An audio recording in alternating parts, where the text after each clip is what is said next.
Welcome into David Price Field at Blackman High School, where we are set for high school baseball action, a non-district matchup tonight as the Rockvale Rockets take on the Upperman Bees. I'm Noah McKay on the call, live on the UCR Facebook page and YouTube channel. The Bees looking to open up the year at 2-0 here in the Grand Slam Classic in Rutherford County. They opened up the season in style a day ago, 13-0, a victory over the Smyrna Bulldogs, and now we'll look to make it 2-0 against the Rockets. Tonight's broadcast presented by our friends at Nick's Restaurant. You'll hear more from Nick's throughout the broadcast as we're live on the UCR Facebook page and YouTube channel. I'm Noah McKay on the call on the Frontier Chevy UCR Media Network. Thrilled to be joined once again by the lovely Madison McKay producing things for us here.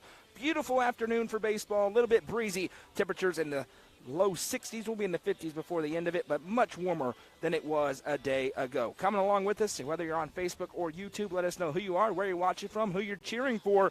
The Rockets trying to get it rolling. They're 0-3 on the season, but they have been competitive in all three games, and they're facing the Bees, who look to make it 2-0 today. I caught up with Coach Wes Shanks a few moments ago to get the Turf Masters keys to the game. When we come back, we'll have the Swallows Insurance starting lineups and first pitch. But first, here's head coach Wes Shanks. Moments away from first pitch here at Blackman as the Bees take on Rockvale, joined by Coach Wes Shanks. Coach, got the win yesterday in 5 innings of work. What did you like about how the boys played yesterday? They hit the full out of it. Was very pleased.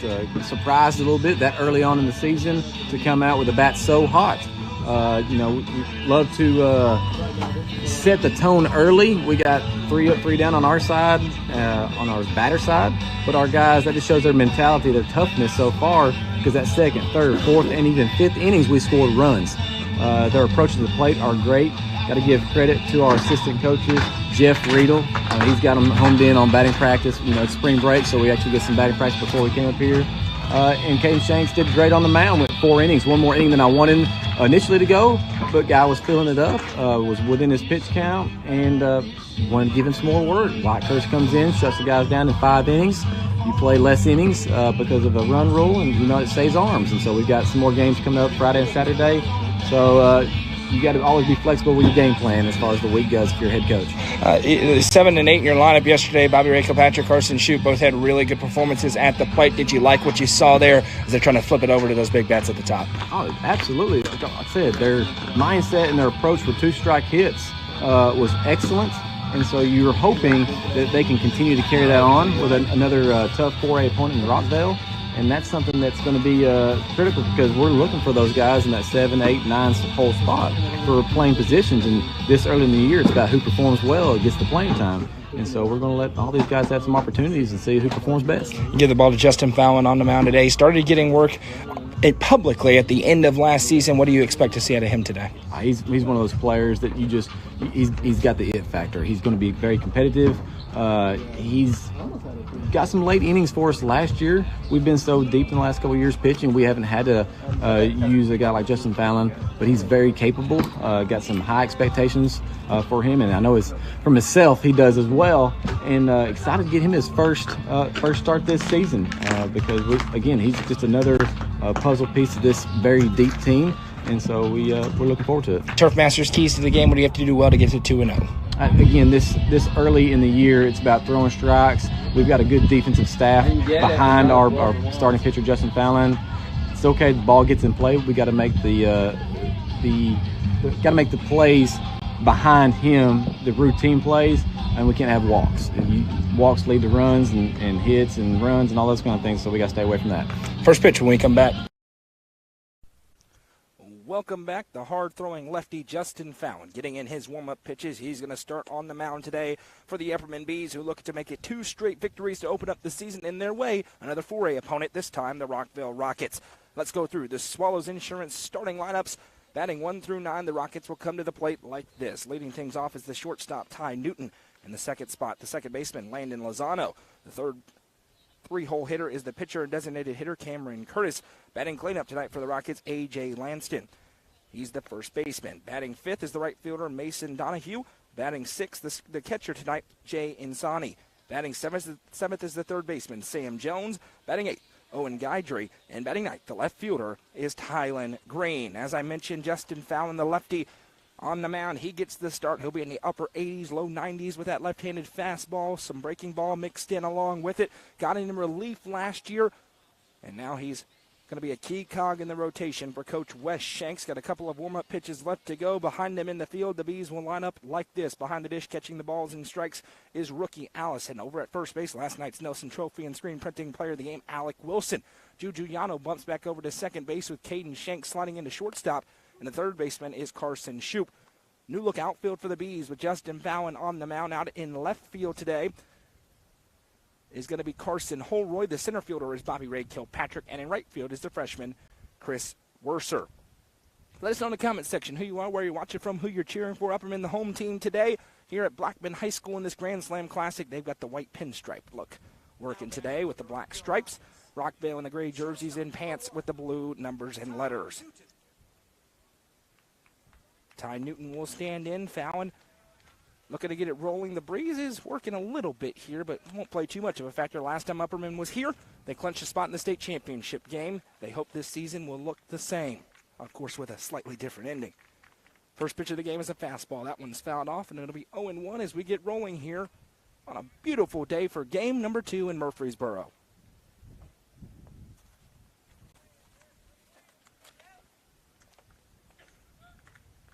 Fallon looks in as the Rockvale Rockets dugout starts to clap their hands together methodically. Out of the full windup, comes home with the 0-1. That one misses. 1-1.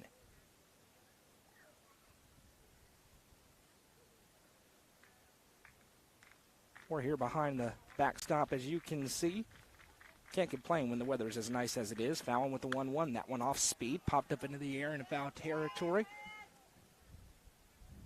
And the one part about being outside is all of a sudden we got to be concerned with foul balls. That one goes well beyond us towards the concession stand. It's 1 ball, 2 strikes here for Fallon as he would love to open up this game with a punch out. Fallon, deep breath, delivers home. Breaking ball. He sits back on that one. Newton battles to stay alive for Rockvale. Hasn't been a lack of offense yesterday against Beach. They put together a comeback late, but ultimately Beach able to come out with the win. They've scored in all their games pretty significantly. They've struggled a little bit on the mound, which is not what you want to do against this Upperman lineup that we'll talk about here coming up in the bottom half. Fallon again sets up with the 1-2 pitch. Comes home, fastball that time, again fouled off. Good battle developing here between Newton and Fallon. Fallon will lead it off for the Bees, so he recognizes a good leadoff hitter. Newton certainly is one.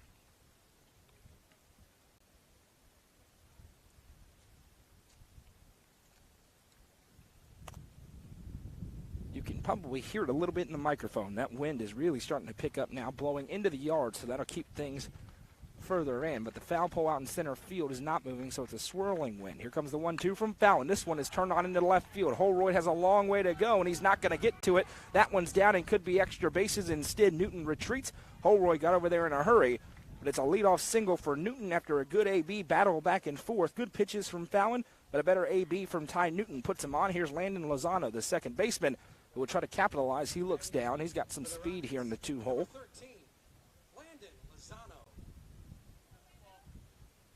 Keep those comments flowing in here. We'll tell you, we'll read through them here coming up as we head through the first inning.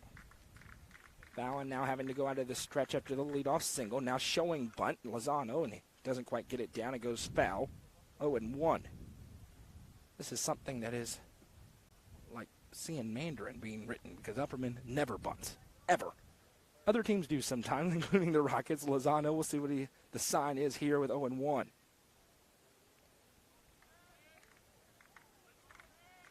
Lead over at first for Newton. Wilson trying to hold him on the bag. The southpaw Fallon. He's going to step off and throw over. Back in plenty of time is Newton. We saw Caden Shanks get a runner yesterday. He got caught a mile away from the bag. And Upperman always trying to get a free out there. The 0-1 pitch coming home to Lozano. Newton takes off and he fouls it back. Little hit and run attempt. And 0-2. Rookie Allison behind the dish. Always dangerous to run on him. He caught a runner stealing yesterday. Fallon trying to get the first punch out of the game and settle into the outing here with the pitcher Cameron Curtis on deck. Fallon with the 0-2 count. Checks to his left. Now delivers home. That one close, but no cigar. 1-2. Good spot to miss if you're Justin Fallon. Lozano's able to lay off. He's back in the count now. Chokes way up on that bat with the two-strike approach. Runner takes his lead, and Fallon going to throw over. Back in time, no tag from Wilson. And we'll do it again. Just watching this Rockvale team play in person yesterday as they had the game before the Upperman game with Beach. They battled through a ton of at-bats just like this, made the pitchers earn it. Here comes the 1-2. Runner takes off. Cold strike three. The throw from Allison is in time, and a double play. Punch out, thrown out, 2 down here in the first. Great pitch by Justin Fallon for the backwards K, and a great throw over from Allison, and the Bees infield flexes his muscles just a little bit. Here's Cameron Curtis with nobody on and 2 outs. So now rookie Allison has caught both runners that tried to steal a bag against him. That's pretty good to start the season. Pitch coming home. That one is a fastball taken inside for a ball, 1-0. Fallon can touch the 90s, no question about it. Junior season, starting to get some major looks. Here comes the 1-0 pitch home. That's a fastball that gets away, 2-0. Similar to yesterday, Starter going to get about 3, maybe 4 innings of work. And then we'll see a host of others, potentially a Juju Yano or an Alec Wilson to get the ball later on. Here comes the 2-0 pitch. That one bounces in 2-1. Upperman's got a busy week. They got a busy season, of course, as Coach Shanks has loaded up the non-district schedule, but they will have 3 games in 2 days out in Chattanooga on Friday and Saturday at the Lookout Stadium against some really good teams out of state and then within the state facing Baylor. Here comes the 3-0 pitch home. Great one from Fallon across to get back in it at 3-1 with a fastball. Stop sign was on there for Curtis.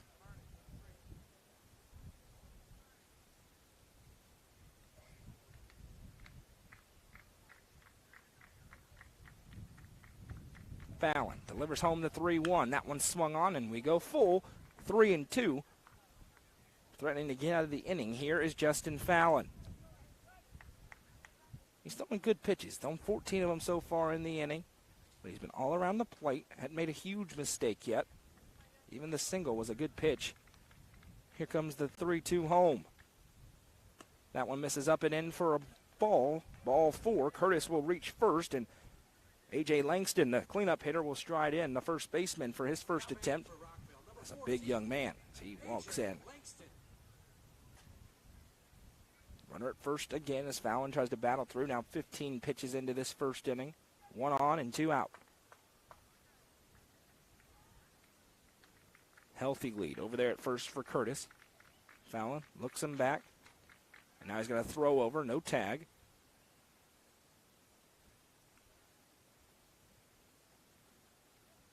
Busy night upcoming. We have this one, of course, Mr. and Miss Basketball ceremony happening in a couple of hours over at MTSU. 3 Upper Cumberland athletes up for those awards as the first pitch misses. Off speed, 1-0.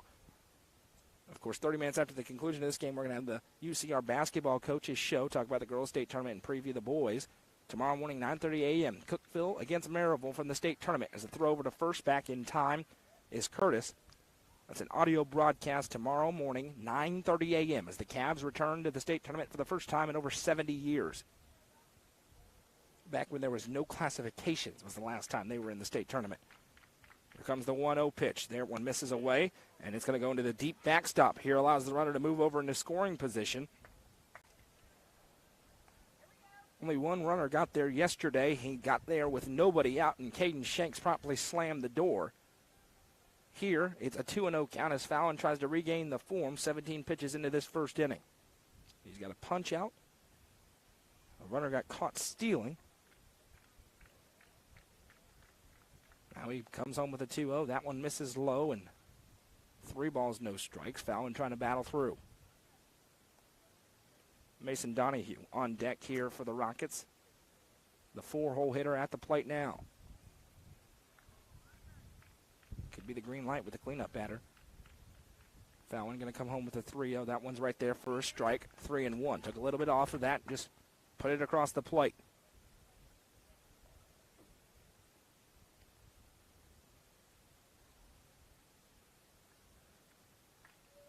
Three and one. Fallon takes a deep breath, delivers home. That one misses low. Ball 4. Back-to-back walks, and At some point, we may see a trip out here from Coach Dronebarger to just talk to Justin Fallon. He's going to let him battle through now as Mason Donahue will stride in, trying to capitalize. Runners at first and second with 2 outs here.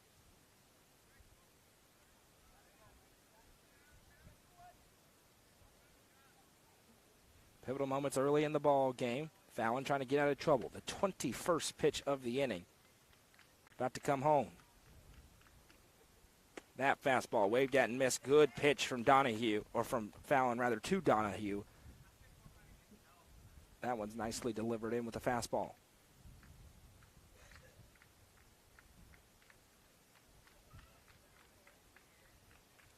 Junior checks back a couple of times. Breaking ball, nice pitch. 0-2, and he's a strike away from ending the threat. You're not going to find many people more competitive than Justin Fallon. Competitive moment here. The 0-2 swung on and missed. Strike 3 as he strands 2 runners on the base paths. Nobody comes across on 1 hit. No errors, and 2 runners left on base. When we come back, it'll be time for the Bees to take the bats. This is Upperman Baseball, presented by Nick's Restaurant on the Frontier Chevy, UCR Media Network.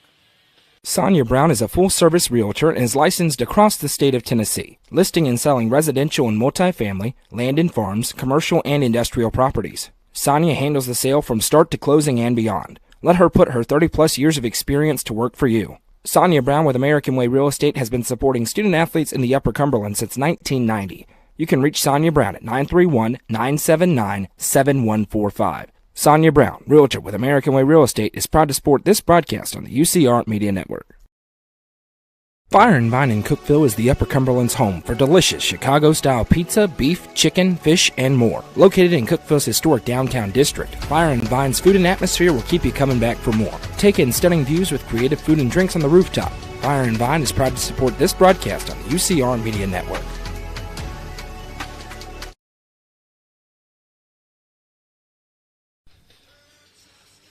Welcome back. Justin Fallon gets out of danger with a big punch out, and now the Bees will try to take the early lead. They will come to bat 1 through 9 like this. Leading things off is the pitcher, Justin Fallon. Batting second, once again, the second baseman, Juju Yano. In a 3-hole, the shortstop, Caden Shanks. Batting cleanup, the first baseman, Alec Wilson. Batting fifth, the catcher, rookie Allison. Batting sixth, the right fielder, Chris Werser. Batting seventh is the third baseman, Carson Shoup.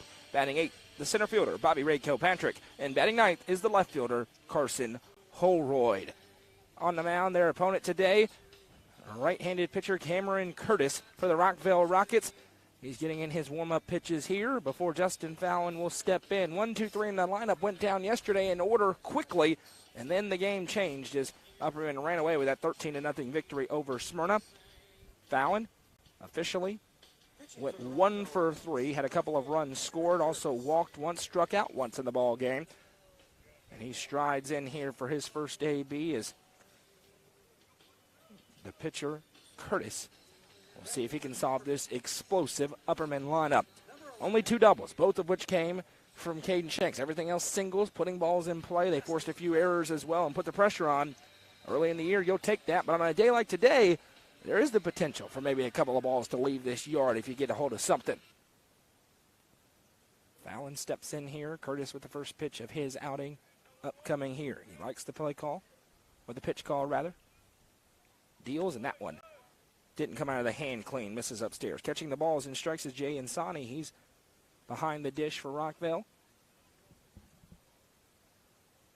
Bigger backstop than we saw yesterday at Smyrna. And there's a big pad on it, unlike that brick wall. So something gets away with runners on base, it could be trouble. And so far, Curtis just a little bit wild. That one misses upstairs, 2-0.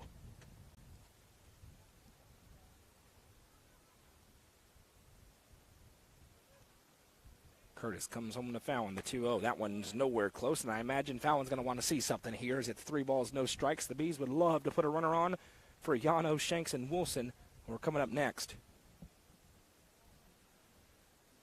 3-0 pitch, nowhere close. Ball 4, and Fallon was never even tempted to swing. That'll lead off the game with a walk for Fallon, and Juju Yano will stride in.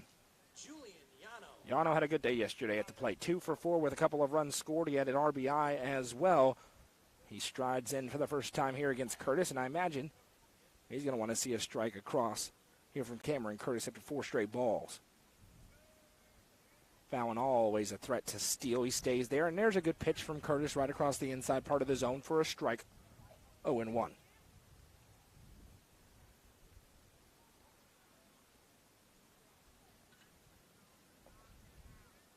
Fallon takes his lead over at first. Pitch comes home as a breaking ball that misses low. Good pitch, but didn't quite catch the zone. 1-1.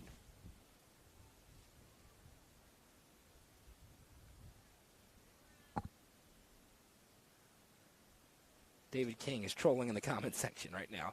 That one misses upstairs. 2 balls, 1 strikes to Yano.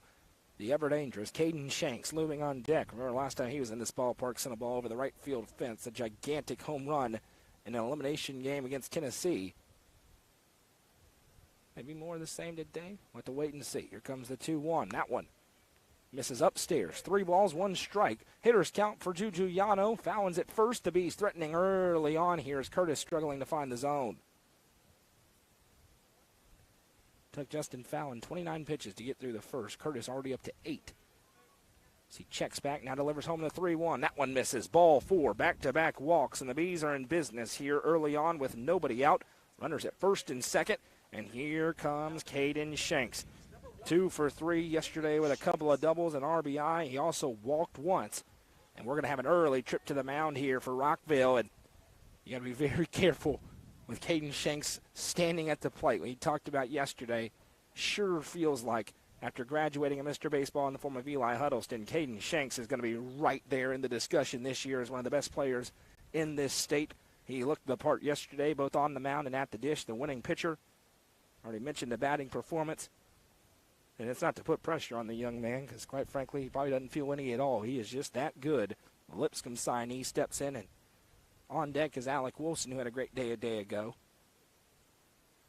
And already we've got action over there for Rockvale in the bullpen. Quickly, somebody else getting loose. Mentioned they've already played 3 games. Upperman just 1, so Upperman really got the full complement of pitchers besides Shanks and Curtis, who won't pitch today. Got Fallon on the mound. Expect to see Juju Yano potentially along with an Alec Wilson later in this ball game.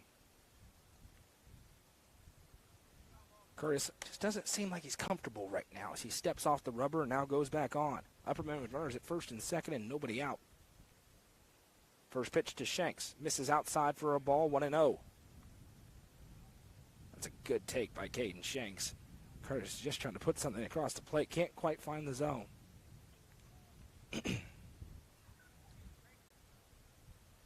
Long look in. Cameron Curtis has the call. Checks back towards second. Pitch comes home. That one does find that zone. 1-1. And now it's green light special for Caden Shanks. Fallon's over there at second. Yano at first. Both have walked to lead off the game.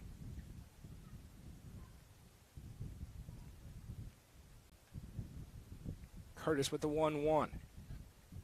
Delivers home. That one bounces in. A good block behind the dish to hold the runners, but now a hitter's count to maybe the most dangerous hitter in the class.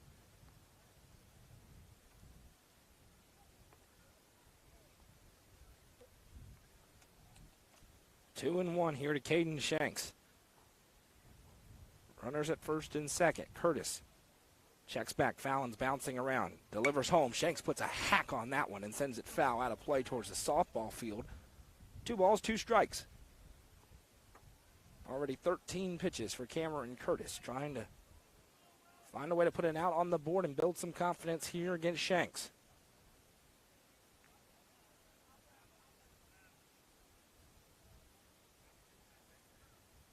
Again, he steps off. Just something isn't right now for Curtis out there. Now he settles back. Going to deliver home the 2-2 to Caden Shanks. Close but no cigar. Ball 3-2. Good take by Shanks, and we run full in a pivotal moment. Alec Wilson would love a bases loaded situation with nobody out. Caden Shanks would love to have a nobody out situation and have it be 3-0 up on the scoreboard. Here comes the 3-2 payoff pitch from Cameron Curtis. Delivers home. Misses. Ball 4. 3 straight walks issued to open up the ball game. And the Bees are once again in business. Bases loaded. Nobody out for Alec Wilson. 2 for 3 yesterday with a run scored, an RBI, and a walk. He was the Nelson Trophy and screen printing player of the game, and now the catcher going to go out and just touch gloves with his pitcher. Tell him to try to battle through it here. Wilson settling in as the Bees have had a great approach here in an inning. Nobody's chasing anything.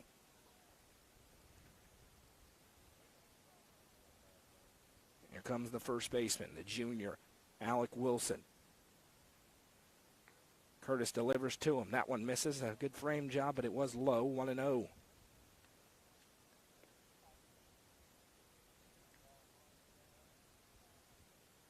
The Bees are making him work early on in this ball game. Bases are loaded. Nobody's out. It's a 1-0 count to Alec Wilson. He's going to call time as Curtis took a while. And Wilson says, no, we'll go on my time here.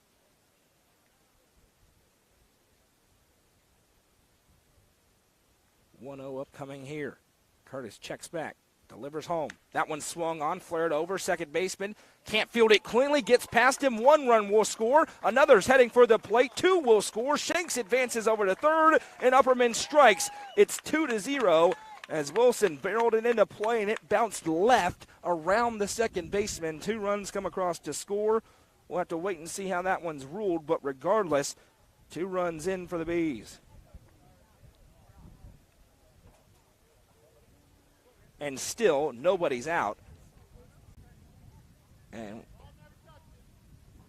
Wes Shanks is going out to have word with the umpire. I'm not exactly sure what it's about. We should be fine. It's 2-0. That was clean to my eye everywhere around. Wasn't runner interference. But Wes Shanks is having a discussion, so I'm not sure what he could be thinking there. Fallon scores. Yano scores. Shanks goes to second, or the third rather. And they're going to call Caden Shanks out. Maybe for interference potentially?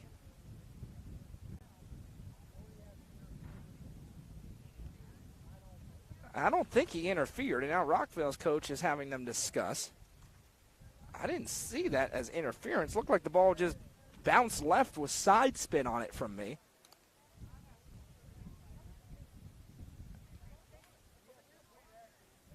And no, now Yano is going to come back. So take a run off the board. Yano goes back. Fallon scores. Yano has to go back. Shanks is called out for interference. So 1 run is on the board. I got no clue what that's about, but I'm going to rule it as an RBI single for Alec Wilson. We'll see if that changes later, but it's 1-0 in favor of the Bees now with runners at the corners and 1 out. That changes things. Rookie Allison, first pitch in is a strike, 0-1. That did not look like interference at all in any way, shape, or form. But it's 1-0, or 0-1 rather, to Allison in a 1-0 game for the Bees. Here comes the 0-1. That one bounces in. They'll say Allison offered at it, but it gets away, and Yano will come across to score, and that one's going to count. It's 2-0 now in favor of the Bees as Yano comes across on the wild pitch. They called a strike on Allison, so Alec Wilson moves over to second. He's in scoring position, 0-2 here. For rookie Allison, it is 2-0 Bees. That was weird. 0-2 the count here for rookie Allison. Curtis got a gift, trying to capitalize on it now. He's going to step off the rubber again.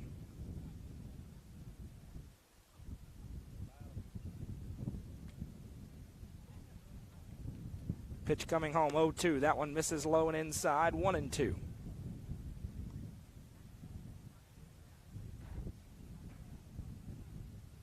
$20 pitches so far for Curtis as he got a free out gifted by the gentleman in blue, and now he's trying to work to another one. 1-2 coming home. Breaking ball. Allison battles it off, and we'll do it again.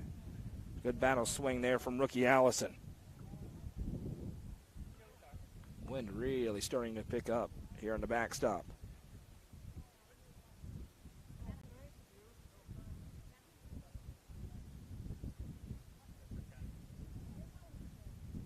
Check back. Curtis going to come home with the 1-2 again. Allison flares this one. That gets through. It'll be a base hit for rookie Allison. And Alec Wilson, are they going to send him? No, they will not. He retreats to the bag, advancing the runner over. Good AB for rookie Allison. A single moves Wilson to third. Runners at the corners here for Chris Werser, the freshman.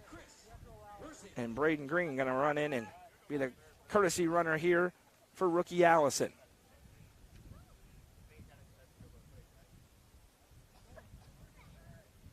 Great AB there for rookie Allison. So the only out has come on a gift on interference as a runner, which is the wrong call. Werser now going to step in here.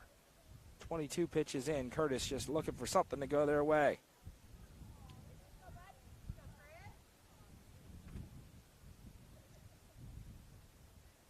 Curtis swings on this one. A big one for Werser. This is in the infield. Should be the infield fly rule. Shortstop is under it to make the catch for the second out. A big one there. Here comes Carson Shoup. Shoup had himself a good game yesterday as well. Everybody did, really. He went 1 for 2 with 3 RBIs. He worked a couple of walks as well. And Carson Shoup steps in here for the first time today, trying to add on to a 2-0 Upperman lead here in the bottom of the first inning with 2 outs.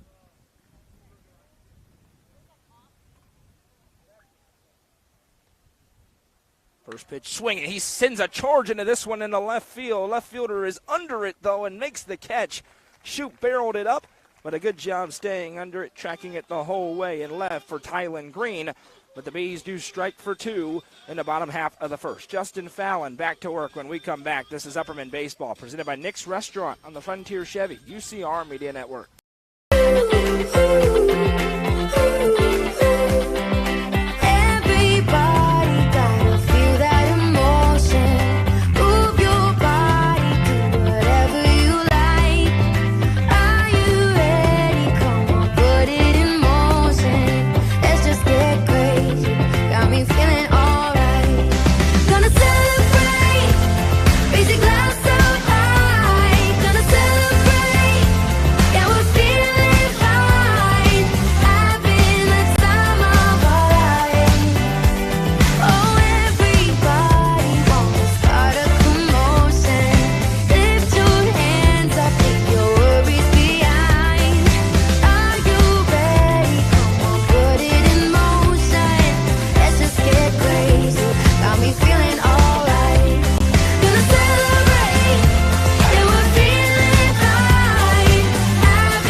Justin Fallon back to work on the mound for the Bees. They lead 2-0. It's 6-7-8 due up for the Rockets in this half inning. Jay Insani will get things started, the catcher, followed by Sam Jones and Owen Guidry. I'm Noah McKay, joined by Madison McKay, producing things for us this afternoon. Hope you'll join us 30 minutes after the conclusion of this game as well, the UCR Basketball Coaches Show, presented by Fire and Vine. We'll talk about the state tournaments. Going to have a lot of fun there. And then tomorrow morning, 9:30 a.m., as Cookeville Cavaliers take on Maryville in the Class 4A state tournament. 9:30 a.m. tip-off, audio only, with complete coverage coming to UpperCumberlandReporter.com as well. Fallon took 29 pitches in the first inning, but he got through it with a 0 on the scoreboard. First pitch here, that one revved up on and got away from rookie Allison, 1-0. Probably should be about 3-4, 5-0 in favor of the Bees, but a phantom base runner interference call against Caden Shanks gave an out for Rockvale when they couldn't buy one, as the next one misses. It's 2-0.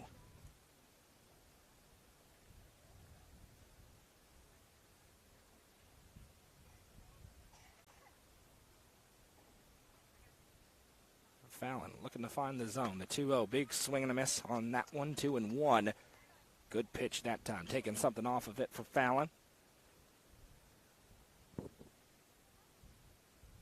Make sure you hit share if you haven't already on the live stream. Make sure you hit that like button as well. Oh, so it's out tremendously as the 1-2 swung on, fouled off. 1-2 now. Fallon looking for his third punch out here of the outing. He's going to pitch 3, maybe 4 innings, but if it's going to be 4, he's going to have to get through this one a little bit quicker.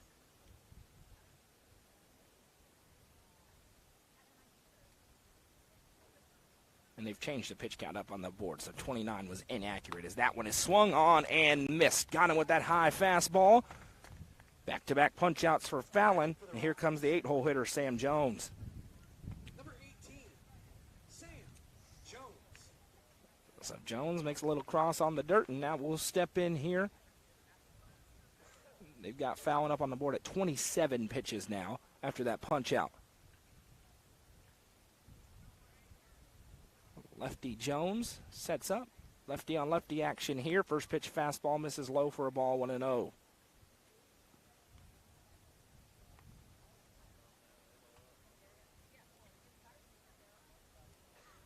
Rookie Allison, he caught a runner stealing for the second straight day.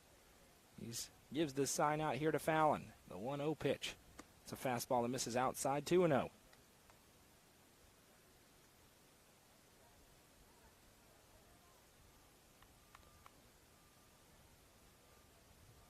Fallon working quickly now, but getting a little bit wild. That one misses up and in. 3 balls, no strikes.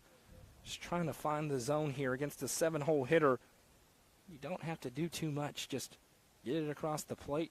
Probably not going to be too threatening. Not going to leave the yard with anything.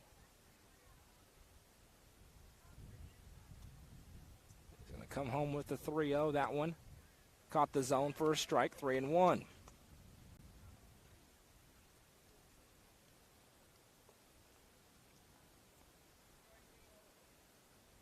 See if that locks Fallon back in.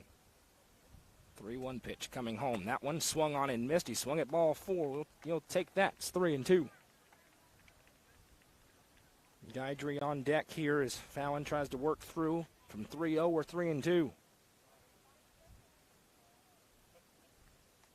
Here it comes. That one swung on and missed. Another punch out. Good rally back for Justin Fallon. And we're going to have a trip to the mound for a discussion here. Owen Guidry is how it's pronounced here in the stadium, so we'll go with that. Guidry will stride in. 3 straight punch-outs for Fallon, 4 on the outing. And Coach Dronebarger going to go out and have a word with him. And I'm sure it's something along the lines of what I was just saying. When you're not trying to rev up and throw too hard, they can't really catch up to it. They haven't been able to touch it, especially in the lower half of this order. So Alec Wilson comes flying in as well to have a word. One of those leaders out there on the field. And Justin Fallon staying out there, and here we'll go.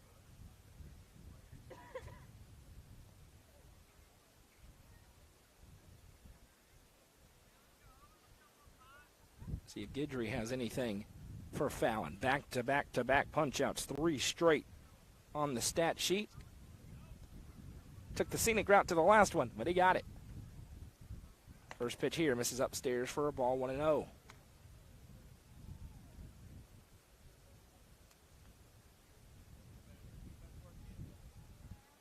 Big nod of the head. Yes, he likes this call. The 1-0. That one misses up and away. 2-0.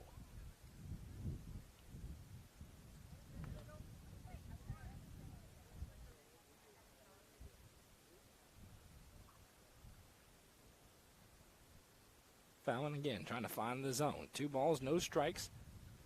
That's a good pitch. Waved at it and missed for a strike. 2-1.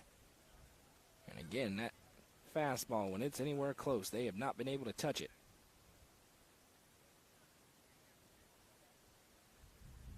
Two-one, swung on and missed again. 2-2, Fallon threatening to strike out the side here in the second.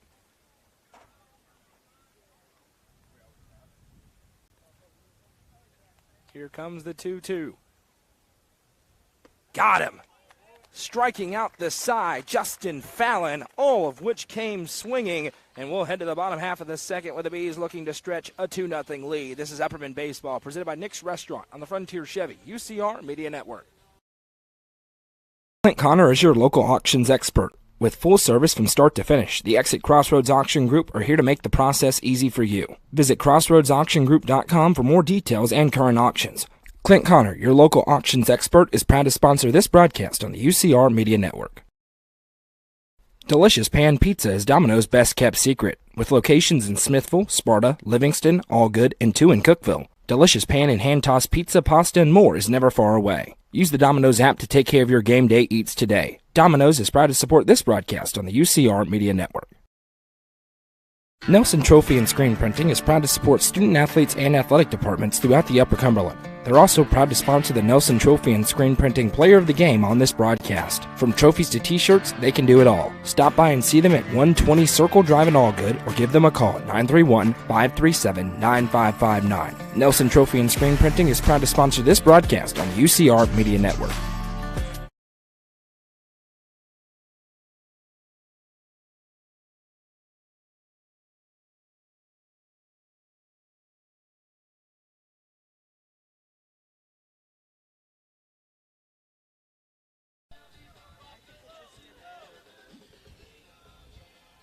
Eight, 9-1 due up for the Upperman Bees in the bottom half of the second. Bobby Ray Kilpatrick, Carson Holroyd, and Justin Fallon as Cameron Curtis goes back to work here on the bump. 24 pitches into his outing.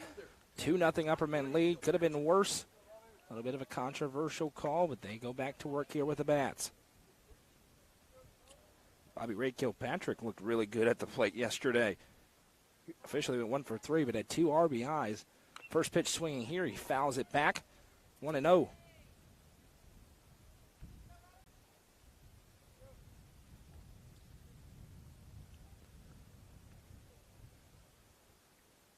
Curtis with a long look in. He works a little bit slower than Fallon does. The 0-1, this one swung on by Kilpatrick and under the outstretched glove of the third baseman. Bobby Ray Kilpatrick picking up where he left off, and it's a leadoff single for the Bees. Just putting balls in play. That's been the story right now for the Bees. Here's Carson Holroyd, the left fielder today, his first AB of the year. One of those players I mentioned yesterday, Coach Shank said once you get an opportunity, if you produce, you get more. An opportunity today for Holroyd to try and do this, that, and crack his way into a more consistent lineup here. That left field spot could be Evan Huddleston's when he gets back from basketball, but that's a could. Holroyd could earn it. He shows bunt here, backs away, and it's a called strike 0-1. That's the first time in 77 years we've seen a Bee attempt to drop a bunt down. It's 0-1. Holroyd pops the bat up over his right shoulder. He's going to swing away on this one. A breaking ball that misses away. 1-1. Good take.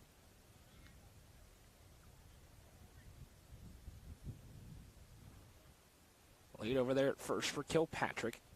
He's got a healthy one. I think they want Curtis to try and throw over and force a mistake into that deep foul territory. Kilpatrick's back in time.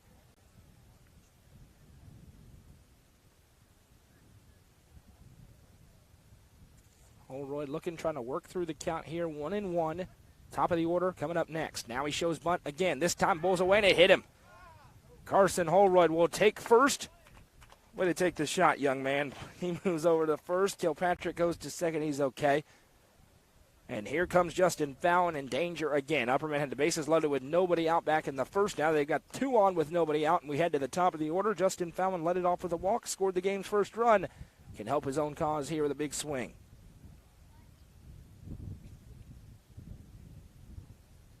Ava Mae Allen's tuning in. She has a vested interest in the young man at the plate. And now another mound visit here for Rockvale, and that will be it. It's a Hall Sports and Outdoors call to the bullpen. New pitcher when we come back for the Rockets. The Bees threatening with a 2-0 lead. Don't go anywhere.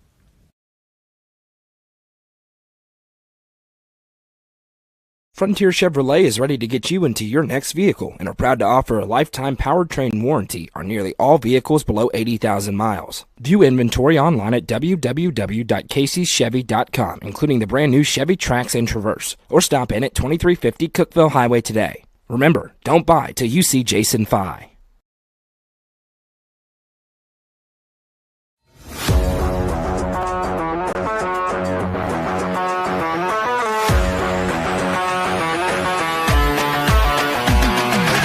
TLT Sports Performance is home to skill-specific training where top athletes learn how to reach their full potential. Visit TLT Sports Performance on Facebook for more information. TLT Sports Performance, where the athletes of tomorrow train today.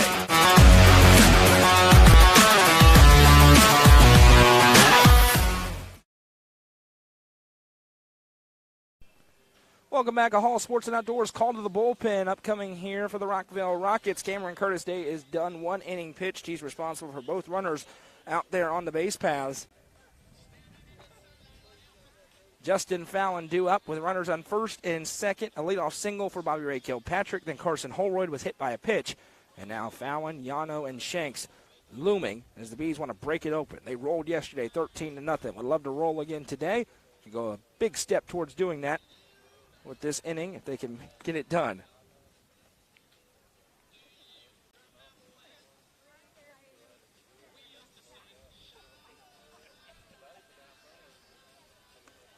And now, completely different. Rhodes, a lefty, doesn't look to have a ton of velocity. It's all about that pinpoint accuracy.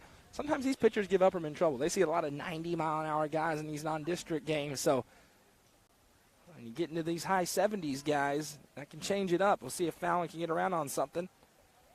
As we're here, bottom of the second inning, we're at Blackman High School in the Grand Slam Classic. Upperman taking on Rockvale. Not a tournament.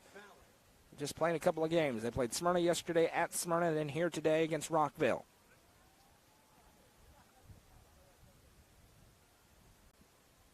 New pitcher, Logan Rhodes, delivers the first pitch into Fallon. He swings at this one and sends it way up into the air. Right fielder giving chase, center fielder as well, and he's able to get there and make the grab for the first out. So Rhodes comes in and gets a one pitch out. Arranging in that time from right was Mason Donahue, and it's the first out. Here comes Juju Yano, who walked and came around to score. Second baseman, number 2, Julian Yano.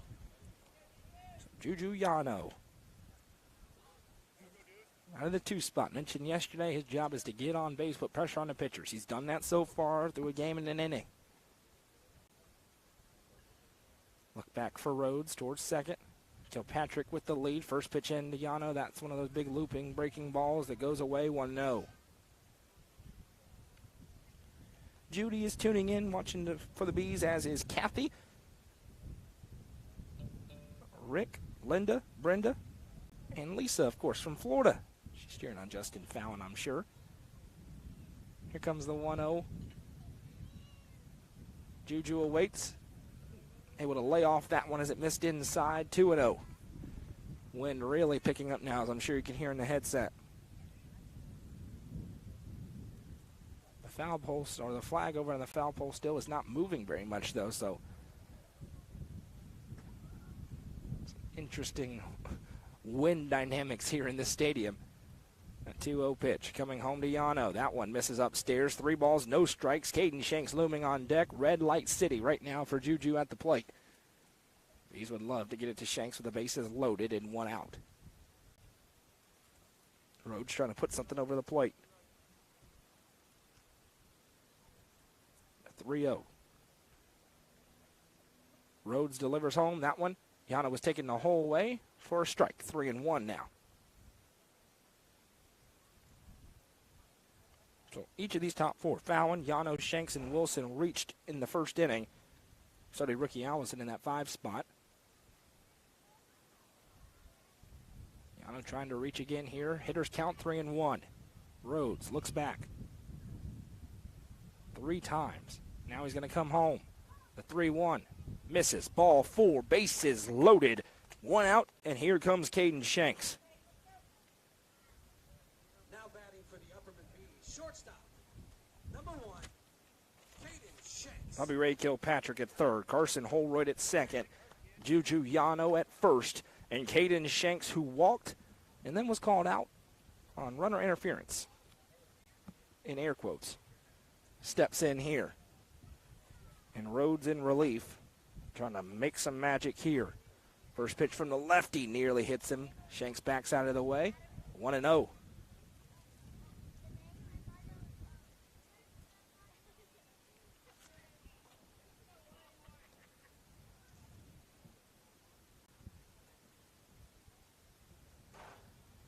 Coming here from Rhodes, taking his time, gets the call, delivers in. That one misses outside. 2 balls, no strikes.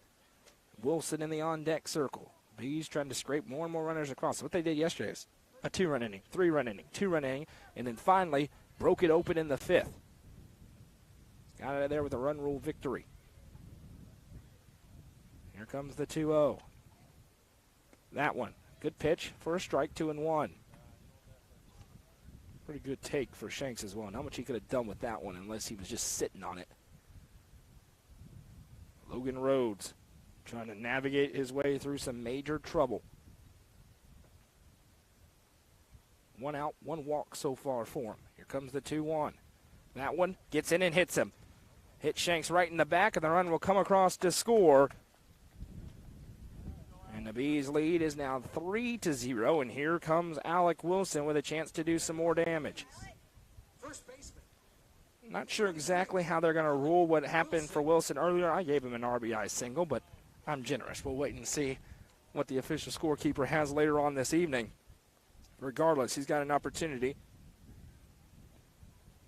There we go. This is how it was ruled. Not an RBI. It was ruled a fielder's choice.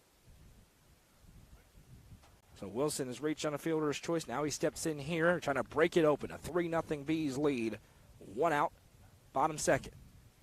Rhodes first pitch in, across for a strike, 0-1.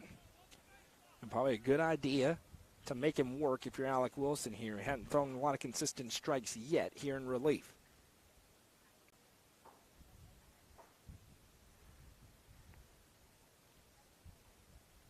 Long look in for Rhodes. He sees a bee at every different bag out there. Now comes home with the 0-1. Wilson, great take as it misses low. 1-1. Great take by Alec Wilson.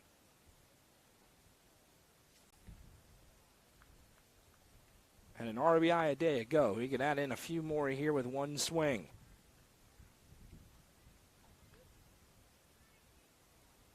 Rhodes delivers home the 1-1. That one misses. 2 balls and 1 strike now. Rookie Allison, he's looming in the on-deck circle. It doesn't get easy. That's the problem when you face these Upperman Bees. You don't have a reprieve if you get through one guy. Every single player up and down the lineup can swing the bat well.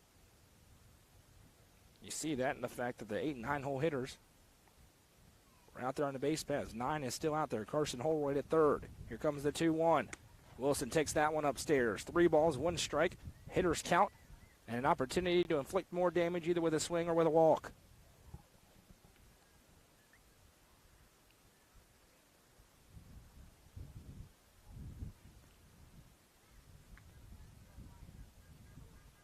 Here comes the 3-1. That one misses, ball 4, an RBI on the walk for Alec Wilson, and the lead continues to swell. It's 4-0 now. Still with 1 out here in the bottom of the second. Here comes rookie Allison. He had a single, and now he will stride in here in his second plate appearance. Holroyd comes across to score the first run of his season. Yano moves over to third. Shanks goes to second. Wilson's at first. Bases loaded for rookie Allison, and Rhodes just trying to find the strike zone consistently.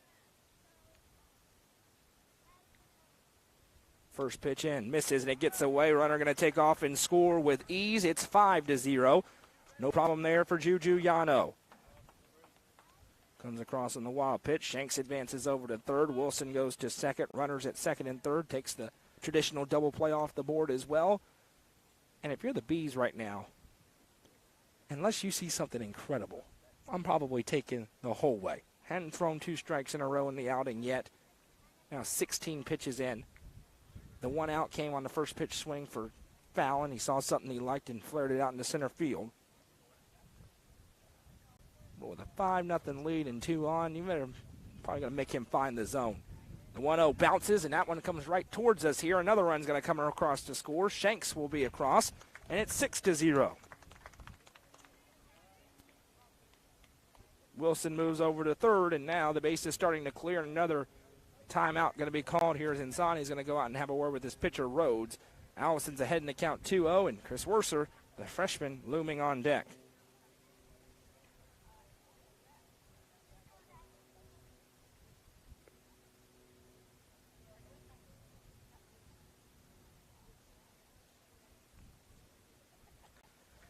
So Insani's giving the word in, and Allison steps back in 2-0, and again, I don't even want to make him throw you something. He's been all over the place so far.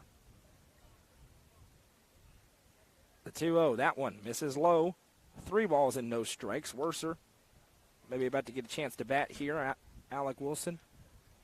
Looming over there 90 feet away at third. A potential 7th run early on here for the Bees.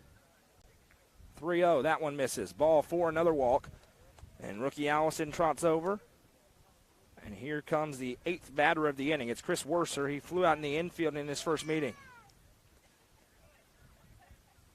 Another courtesy runner and another trip here. There was action in the Rockvale bullpen, and this may be it for Rhodes. We'll wait and see if Coach takes the ball. Not yet. And now we do see a Rocket making his way out of the bullpen. We're going to have another Hall Sports and Outdoors call to the bullpen. The Upperman Bees flexing their muscles here, up by 6, threatening for more. New pitcher for the Rockville Rockets. When we come back, don't go anywhere. I'm looking for someone who can keep me comfortable, stay here for the long run, and definitely not high maintenance. Not right. Absolutely not. This one looks perfect.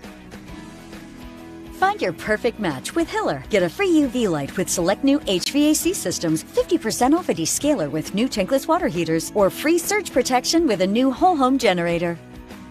Like that one too. Hone and develop your skills on the court with professional basketball player development from Legacy Athletics. Call 931-303-3356 or follow them on Instagram at legacy_athletics or on Twitter at jwinningham25 for more information today. Legacy Athletics, proud sponsor of this broadcast on the UCR Media Network. Steel Technologies has been part of the Rutherford County community for over 35 years. Their plants in Murfreesboro and Smyrna include over 150 teammates who process coils, metal sheets, and blanks for customers across North America. Steel Tech's Smyrna and Murfreesboro plants are expanding, and they need teammates to join their team. With openings including machine and forklift operators, truck drivers, and more, they have the position for you with competitive wages and monthly bonus opportunities. For more information and to apply online, scan the QR code on your screen now. Steel Tech is a proud sponsor of this broadcast on the UCR Media Network. Steel Tech. Faith, family, Steel Tech.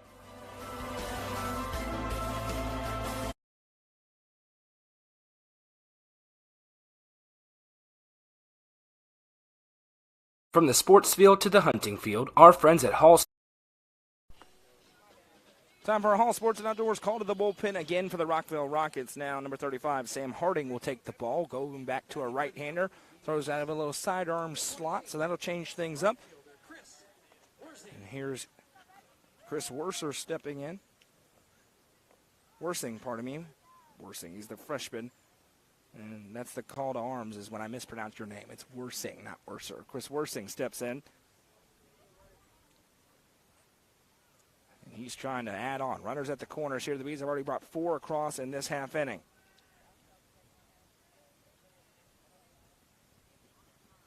Worsing looks over. He's got a courtesy runner, Braden Green over on first base. Alec Wilson on third. And now a sign given in from the catcher. A little bit of frustration in that Rockville dugout during that break. And now another sign being given. Time to play baseball. Harding steps in. It has been walk city right now for the Bees, mixing a hit by pitch as well. Rockville struggling to find the zone. First pitch across. Worser puts a swing on this one, flares it out towards right field. Right fielder gives chase, and he cannot make the catch. 1 run will score. Worsing rounds first, rather. Green going to head to third. And another run across. And a nice job there by Chris Worsing. The freshman continuing on. And here comes Carson Shoup.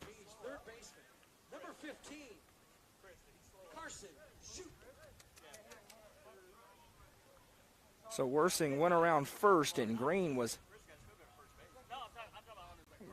rounding second, and Worsing made the right call to just wait there. So here's Carson Shoup as the Bees will bat it around once he's done.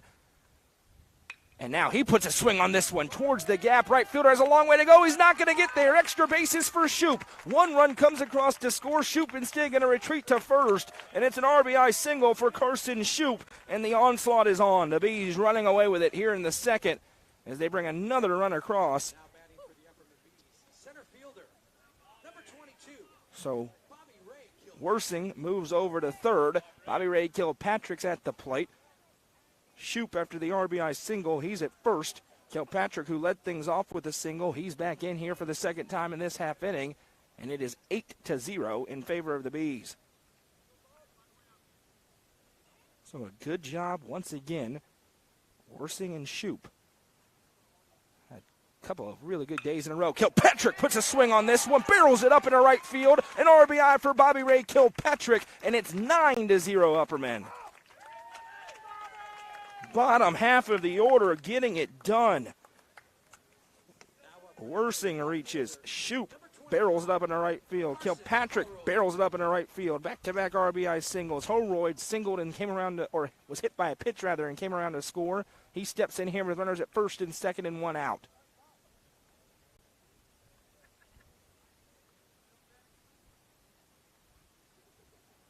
First pitch in, that one misses upstairs, and so they went from Rhodes, who just struggled to find the zone. Now Harding, he's putting it in the zone, and Upperman is promptly putting it in play, barreling up everything.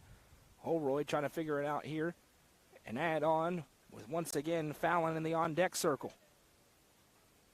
Big inning, 7 already across for the Bees. That one in. Holroyd able to lay off. It's a ball. Runners advancing over. It was a late start, though, and over there that was just falling asleep at the wheel a little bit. Leads to an easy out. As Shoup was a bit indecisive, Kilpatrick took off immediately, so Kilpatrick's at second, and now that's the second out here for Rockvale. And now they're going to appeal late. They'll say he did not go around, so it's 2-0, but would have been easy to advance over. Shoup just a little bit indecisive out there. Upperman, they always err on the side of aggression on the base pass. Kilpatrick, he's over at second now, and an opportunity to get out of the inning for Harding.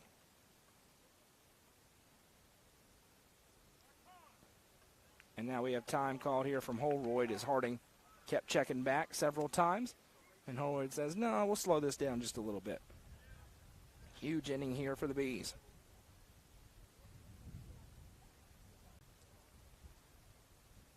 The 2-0 to Holroyd. Big swing and a miss on that one, 2-1.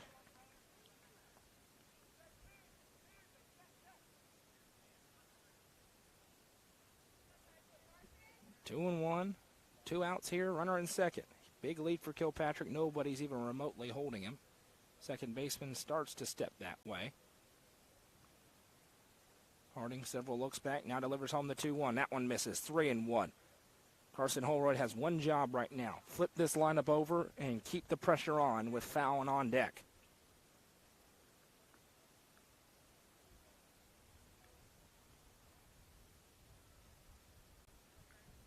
The 3-1, that one swung on by Holroyd, fouled out of play. Full count, will do it again.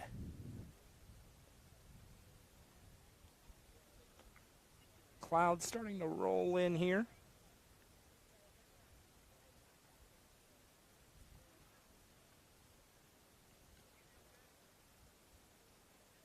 Three and two.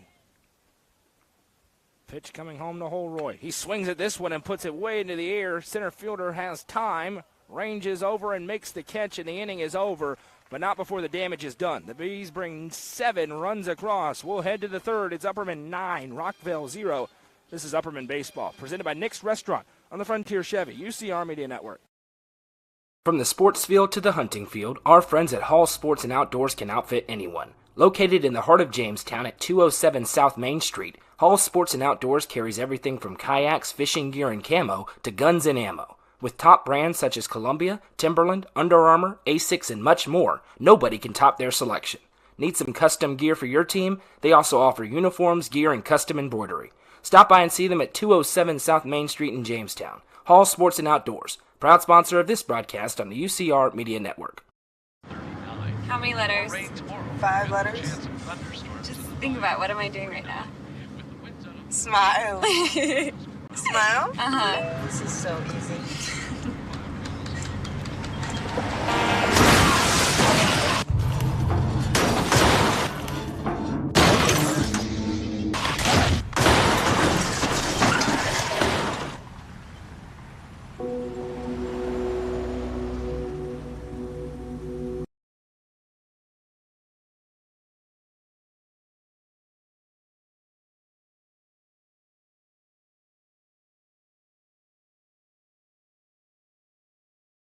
Tonight's broadcast is presented by Nick's Restaurant. Nick's Restaurant's been family-owned and operated in the Upper Cumberland for over 50 years. A tremendous spot for a delicious dinner, lunch, maybe if you need a team banquet or just a team event that you want to go and have some delicious food. They can handle it there at Nick's Restaurant. Beautiful views and fine folks. They're proud to support Upperman B Athletics and Upperman B Baseball, and it's all Upperman B Baseball right now. 9-0 is now through 7 innings this year. They've scored 22 runs. As Wes Shank says, pitching's usually better than hitting this time of year. If that's true, look out. If this team can get even better offensively, that is a scary, scary sight.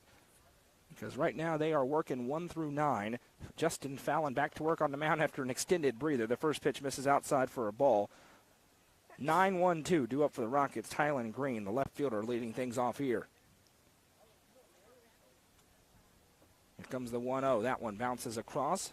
2-0. We've seen this a lot. Fallon's got behind in counts, then rallied back. He struck out 4 straight batters, but he's been behind in counts several times. That's not unheard of, especially early on in the year. 1-0. This one is turned on into deep left field. Holroyd giving chase, and it bounces right near the wall. That's going to be extra bases, and the 9-hole hitter puts a charge into that one. Tylen Green with a double. Second hit of the game for Rockvale, and it's a major one. He caught every bit of that ball, and it flips the lineup over. Here's the leadoff hitter in the order, Ty Newton. Newton had a single to open up the game, then got caught stealing by rookie Allison. And now he's got a runner at second as Rockvale, who's battled back in every game they've played this year. Haven't won one yet, but they kept it interesting with some very good teams, including Beach yesterday. Upperman does not want to allow that to happen again.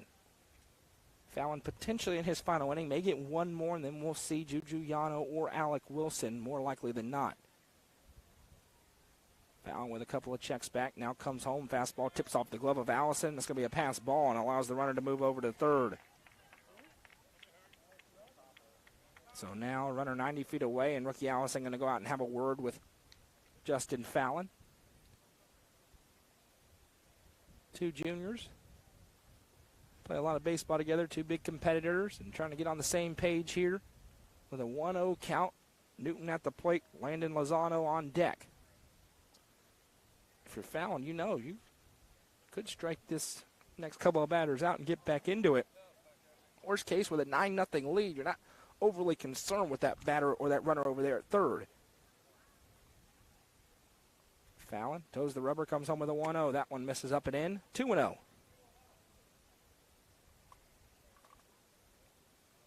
We won't know when they're getting close to pulling the pitcher because Fallon, or Yano rather, and Wilson are both out there. That one tips off the glove, and Allison got enough of it that the runner retreats back to third. It's 3-0 now for Newton. Fallon trying to find the strike zone here. Again, it's a tough spot when your team bats around plus a couple. You're sitting for a long time, not throwing.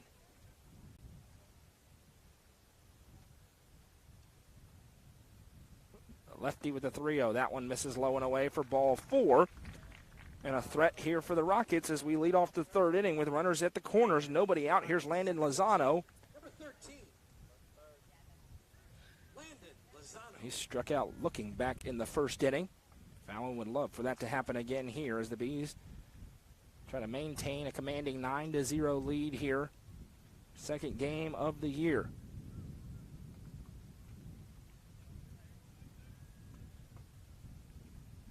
Fallon looks over towards first. Now going to deliver home. Good pitch. This one's flared up. Don't think it's going to be deep enough to tag. Under it, Yano, they are not going to try and tag. Good cutoff by Wilson, and that's a big first out recorded by Fallon. A good job by Juju Yano to range over into shallow right field to make the catch, and there's one down now with runners at the corners. Here's Cameron Curtis. Batting for the Rockets. Curtis walked and was left stranded ultimately back in the first inning. He steps in here, and this is an Upperman team that is always able to turn double plays, especially when it's those 2 middle infielders, Yano and Shanks. They turned a ton of them the last couple of years. They'd certainly like to do that here and get out of danger. And first a throw over from Fallon. Quick move, back in plenty of time, the runner Newton.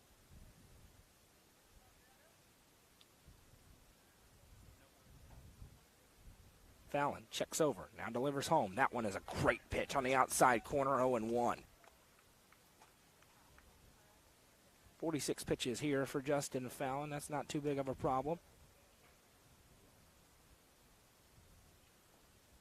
Fallon with the 0-1, delivers home that one. Good job to snag it by Allison. Didn't look like it came off the hand clean of Fallon.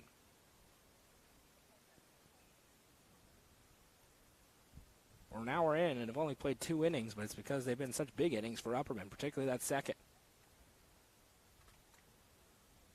Here comes the 1-1. That one swung on, fouled off, 1-2. Certainly the potential for this to not be a full 7-inning game with how it started. If Upperman's up by 15 after 3, the game would end, or 10 runs after 5, the game would end. But first, they got to get out of this trouble. Here's the 1-2 from Fallon, coming home to Curtis. Breaking ball. Good pitch, good take by Curtis, and it's 2-2. It's a great pitch and a great take. That's good baseball right there. Fallon. Looking for the punch out. The 2-2 swung on, and we got a battle here between Curtis and Fallon as a pickup truck narrowly avoids the foul ball as it drives past.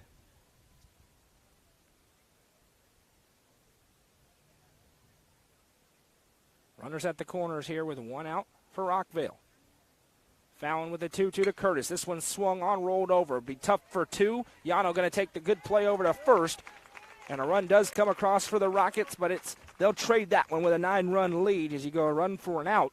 And with 2 outs, it'll bring up the 3-hole, or the 4-hole hitter rather, A.J. Langston. First baseman, A.J. Langston. So the scoreless streak for Upperman opponents ends here in their 8th inning of the season. The Rockets bring run across to make it 9-1. The dream of going 32 games scoreless is gone. Langston walked and was left stranded back in the first inning. First pitch breaking ball blocked in front by Allison. And it's 1-0.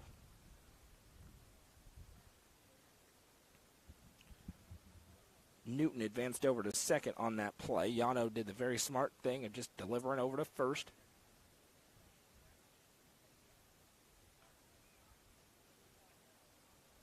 Fallon checks back. Here comes the 1-0. That one swung on, rolled over towards short. Ranging is Caden Shanks. Loads up, delivers over.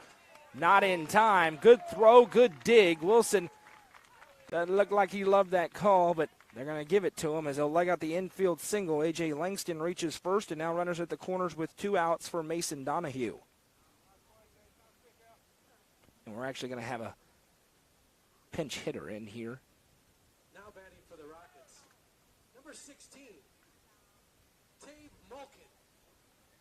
So pinch hitter here in this 5 spot.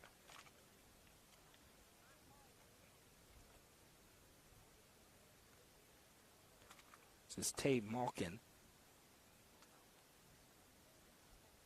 That's a fun name right there, Malkin. That pitch misses. 1-0. First one in from Fallon as he's trying to work through the trouble here. 1 run across here for the Rockets. And now we've got time called here, and I think Rockvale may have a mistake potentially. They're just letting the umpire know about the pinch hitter a little bit late, regardless. Could be okay here, 1-0.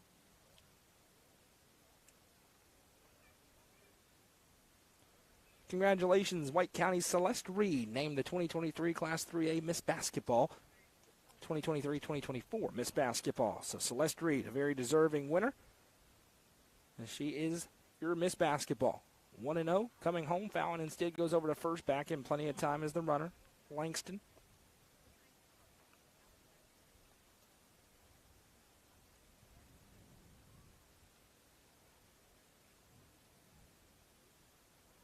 Very well deserving for Celeste Reed. Here comes the 1-0 here. We got coverage coming of that, by the way.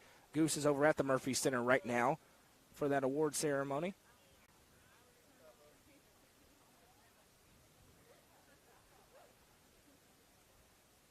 Two 2-0, runners at the corners. Upperman wants to maintain this 8-run lead. They've gotten 1 back so far. That one, great pitch. Right across the inside part of the zone, 2-1. Dave Malkin takes that one.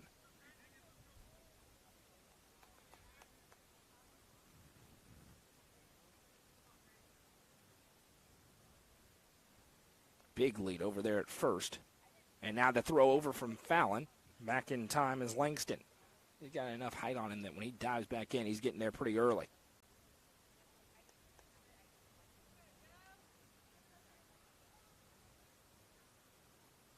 The 2-1 pitch coming home. That one, a good one again from Fallon. Right there, clips the top left corner of the zone, and it's 2-2.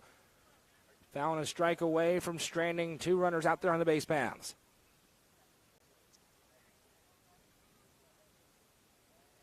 58th pitch coming home here from Justin Fallon. Swung on and missed.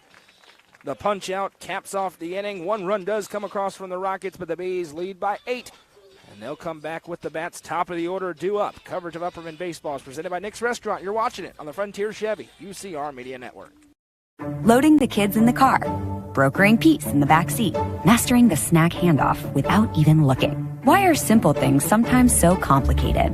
Thankfully, with auto owners, insurance doesn't have to be one of them. We work with independent agents who keep insurance simple, so you can worry about more important things, like figuring out what's growing in that cup holder. That's simple human sense.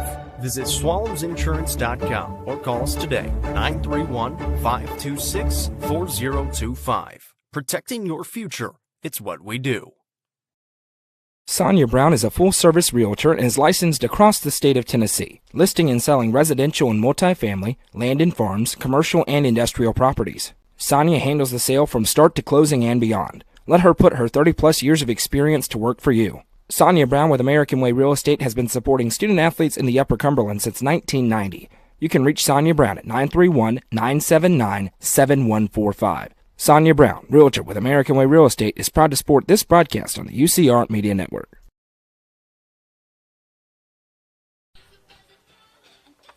One, two, three. Due up for the Upperman Bees in this half inning. Back to work on the mound. Came in relief. Sam Harding. And he will face Justin Fallon first up. He is, so far today, 0 for 1 with a walk and a run scored. He'll look to get his first base hit here against the right-handed sidearm thrower.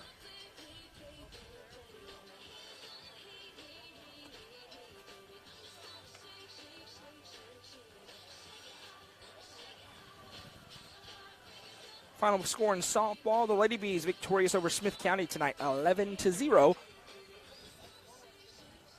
So Lady Bees get it done. The Bees trying to do the same as they lead 9-1. They love just a little 6-run inning here and head on back to the house. Get ready to go down to Chattanooga on Friday for 3 games at the Lookout Stadium. 1 on Friday, 2 on Saturday, including a matchup with Baylor. A couple of out-of-state teams. They're facing some of the top teams in the entire Southeast this weekend. Harding's first pitch into Fountains across the inside part of the zone for a strike 0-1.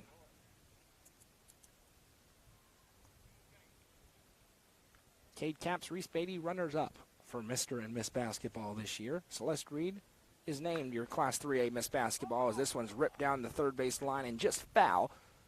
So 0-2. Could have been extra bases, but it leaked too far to the left. And Fallon will have to retreat and battle anyhow with Juju Yano and Caden Shanks coming up next.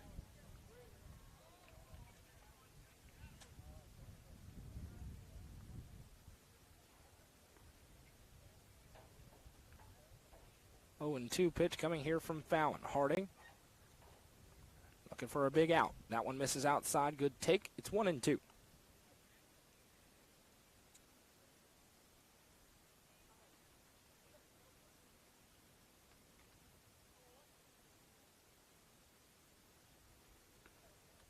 Yano looks in from the on-deck circle as Fallon awaits the 1-2. He pops this one way up into the air, into the wind. Shortstop goes way back to get it, and he makes the catch. Nicely done that time for the first out. 1 up, 1 down for the Rockets as Newton goes back to grab it. Juju Yano strides in. He's walked twice and scored 2 runs, both of which he went from third to home on wild pitches. So 2 innings, same result in both of them. Steps back in here for a third time. This time he's facing off against Harding. Sam Harding's first pitch comes home. Yano puts a swing on that one and chops it foul. So they've got righty, lefty, righty. Harding working a little bit faster, and he's got that sidearm, so it's a different angle coming out as you try to pinpoint it out of the pitcher's hands. And he's doing a decent job here, especially in this half inning, as this one misses low for a ball, 1-1. Been much more around the plate. He got tagged up just a little bit in the last inning, but he's battling through. 1-1 to Yano. That one misses low, 2-1. Good take that time. Good spot to miss, but Yano lays off. Another one of this core of juniors. Just 2 seniors on the team this year for Upperman, Caden Shanks and Wyatt Curtis. Yano is a junior, and he watches that one miss, taking 3 straight balls, and now hitters count with Caden Shanks on deck. It's 3-1.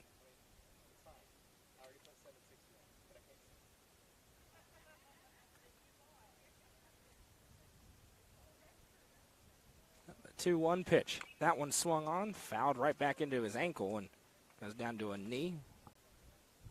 He's all right. We run full now. 3 balls, 2 strikes.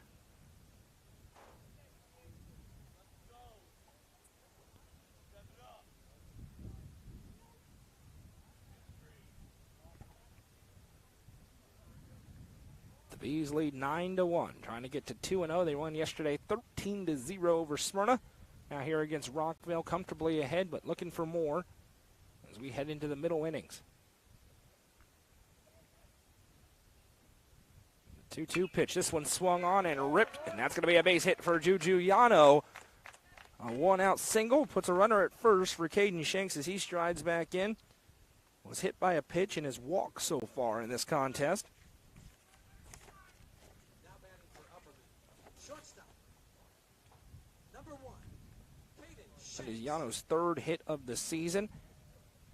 To go along with a couple of walks already in this game, a strong start, as it has been for most of these Bees offensively. And now, here he comes. Caden Shanks in the batter's box again. Sam Harding delivers home. First pitch, little excuse me swing, goes foul, 0-1. Sidearm from the right arm slot coming into the left-handed batting Caden Shanks. That can lead to some fireworks every once in a while, ladies and gentlemen.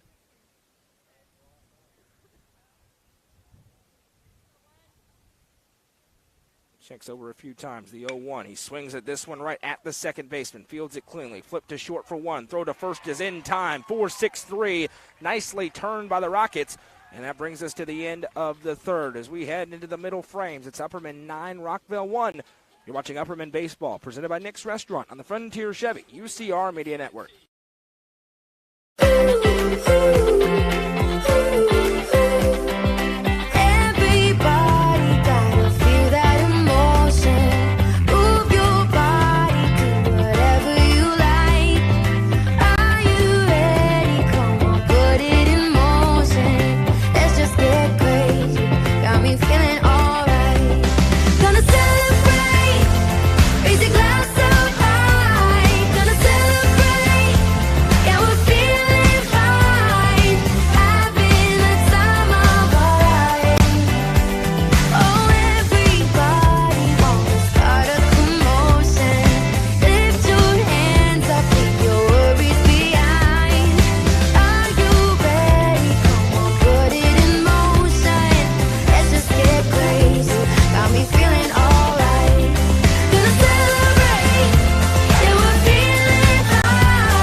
Clint Connor is your local auctions expert. With full service from start to finish, the Exit Crossroads Auction Group are here to make the process easy for you. Visit crossroadsauctiongroup.com for more details and current auctions. Clint Connor, your local auctions expert, is proud to sponsor this broadcast on the UCR Media Network.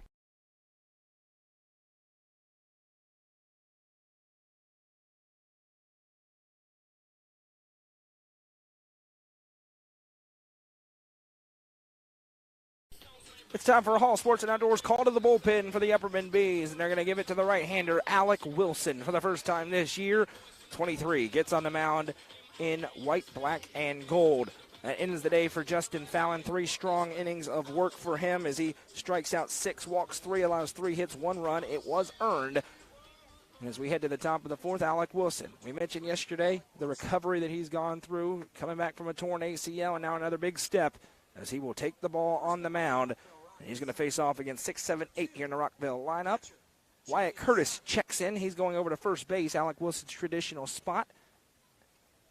And everything else. And now there's going to be changes everywhere. We'll tell you about them coming up here. But first, Alec Wilson. First pitch in, right there for a strike. That's exactly what he's going to do. Upper 70s, low 80s, and just pepper the strike zone. We got a new catcher in as well as they continue to shift around.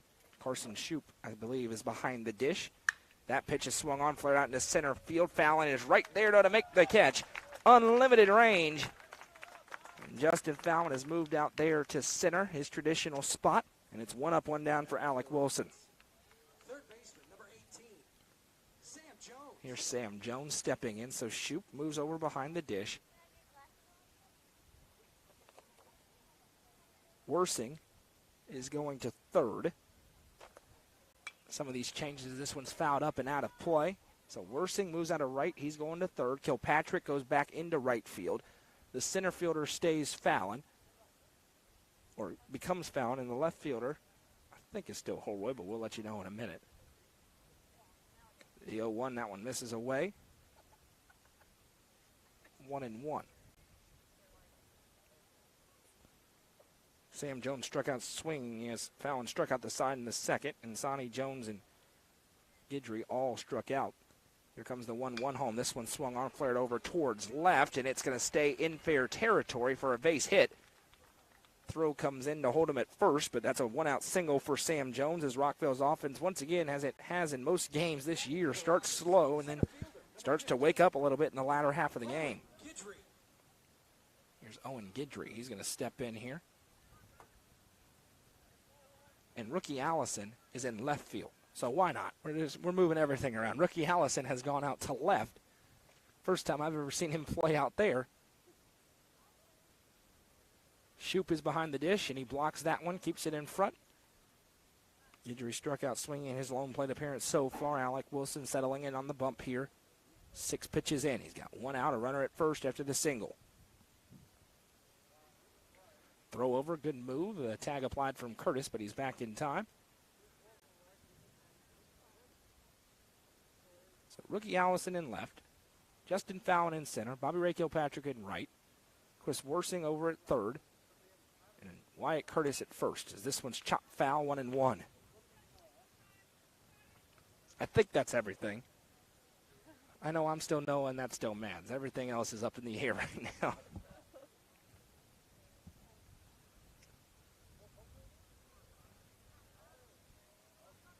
Here comes the 1-1 pitch home.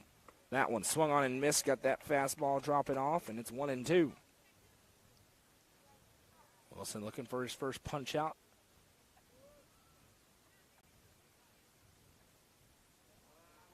The junior checks in now. And again, throw over to first. Back in time, the runner diving in is Jones. Getting a little work for Wyatt Curtis over there at first as well. Remember last year that was Braden Williams. He's, of course, playing at the next level up at Carson Newman. Pitching pretty well at Carson Newman. Here comes the 1-2 home. Runner takes off. Strikeout for the first out. That one bounces in past Yano, but coming up is Fallon to grab it, backing him up. So it'll be a punch out for Alec Wilson and Tylen Green, who ripped one for a double. Came around to score the lone run. He steps in again for his second AB. The runner moves into scoring position. Sam Jones on the stolen base. So Wilson records the first punch out of his outing. He sets in here. First pitch in, a fastball, dust him off the plate, 1-0.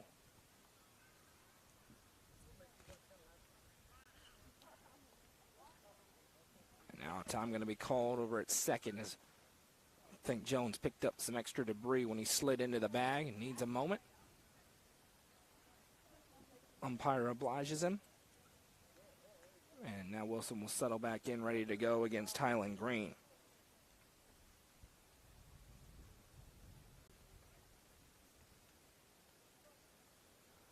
in the top of the fourth inning at Blackman High School. This pitch is swung on, flared over towards right. Kilpatrick tracking with it, now steps up, sticks the glove out to make the catch for out number 3. Strong inning of work for Alec Wilson. No runs on 1 hit, 1 runner left on. We'll head to the bottom half of the fourth. Upperman looking to stretch a 9-1 lead. This is Upperman Baseball presented by Nick's Restaurant on the Frontier Chevy UCR Media Network. Fire and Vine in Cookeville is the Upper Cumberland's home for delicious Chicago-style pizza, beef, chicken, fish, and more. Located in Cookeville's historic downtown district, Fire and Vine's food and atmosphere will keep you coming back for more. Take in stunning views with creative food and drinks on the rooftop. Fire and Vine is proud to support this broadcast on the UCR Media Network.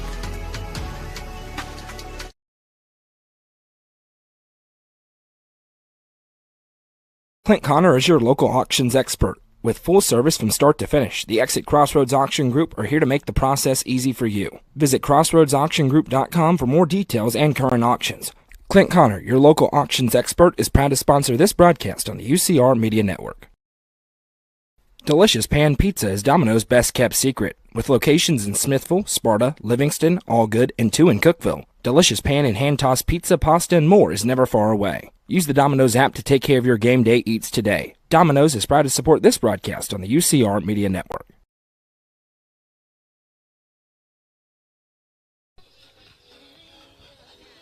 4-5-6, 2 up for the Upperman Bees in this half inning. Alec Wilson worked a pretty strong inning on the mound, gave up 1 single, but was able to work out of trouble with a strikeout and a flyout.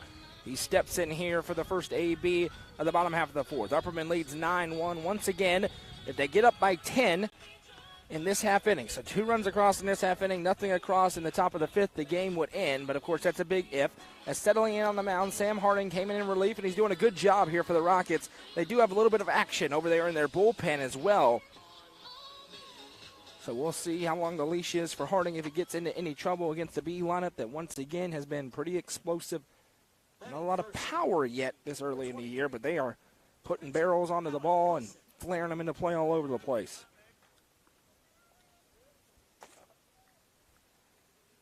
They're also working deep into counts and getting several walks. Wilson settles in here. He reached on a fielder's choice and had an RBI on a walk. First pitch swinging here, and he laces it through into center field. Alec Wilson, 1 pitch, 1 swing, and it's a leadoff single for the Bees. Good piece of hitting. He did that yesterday as well. Sees something he likes and puts a swing on it. Now we're going to have a courtesy runner checking in as he is pitching. So rookie Allison, who moved out to left field, steps in. He's singled and walked so far. His runner came around to score a run back in the second. So the Bees threatening to add on here. Nobody out. Sam Harding trying to settle back in here. Allison checks back over. First pitch into him. He swings at this one and chops it. Double play potentially. Flip to second for 1. Throw to first is in time. Not in time. Allison able to beat it out. So rule that one a fielder's choice. They turn a double play to end the third. Nearly did it here in the fourth. But instead, still a runner at first. Now with 1 out. Here comes Chris Worsing. Chris Worsing, the freshman. I apologize for mispronouncing his name earlier. I know his name. Worsing steps in. He flew out in the infield, reached on an error in the second. His third AB here against Sam Harding. First pitch in from Harding, a breaking ball. He swings at this one. Shortstop gives over and now slips up. He stepped on a soft patch of dirt, and Worsing going to reach first. Runner goes over to second. And now Carson Shoup, who's now catching, will stride in. He barreled up a single back in the second. He's got runners at first and second with 1 out. Carson Shoup steps in here. Got runners at first and second with 1 out.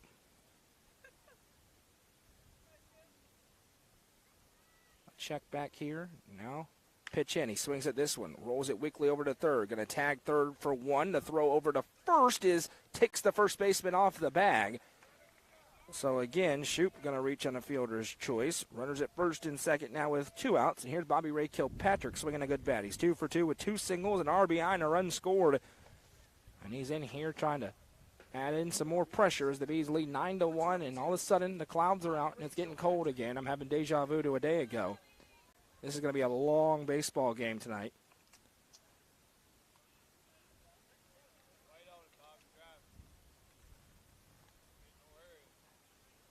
Kilpatrick. Waiting to pitch in here from Harding. Several looks back, now comes home. Breaking ball hit him right in the back. So Bobby Ray Kilpatrick will reach, and the bases are loaded, and an opportunity here for Wyatt Curtis, the ETSU signee. Going to pitch at the next level, playing first base right now. And he has one job. Flip this lineup over for Justin Fallon. As Curtis going to stand in here against Sam Harding.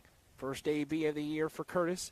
Comes in a big spot as that run rule potentially looms if they're able to get a couple across and then get it back to Wilson's arm.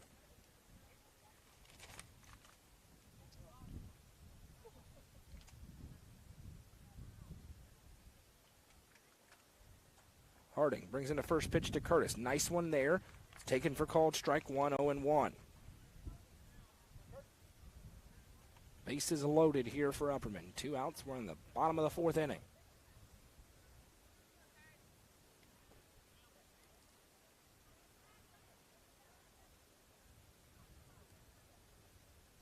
The 0-1 to Curtis. That one looking for the same spot. Missed it outside. 1-1. Harding's coming in. He's pitching well in relief. Just 25 pitches now. He came in back in the second. Worked a clean third. Trying to get out of danger here in the fourth.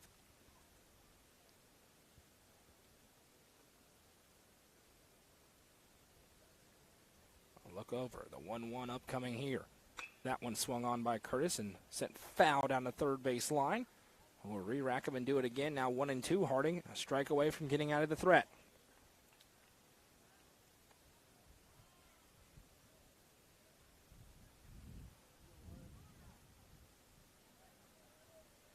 Keep your eyes on UppercomingReporter.com. Coverage coming from the Murphy Center. Celeste Reed has won Miss Basketball in Class 3A. We've also got feature pieces on the boys state tournament as the 1-2 pitch comes home to Curtis. Swung on and missed strike 3. Sam Harding able to strand the bases loaded.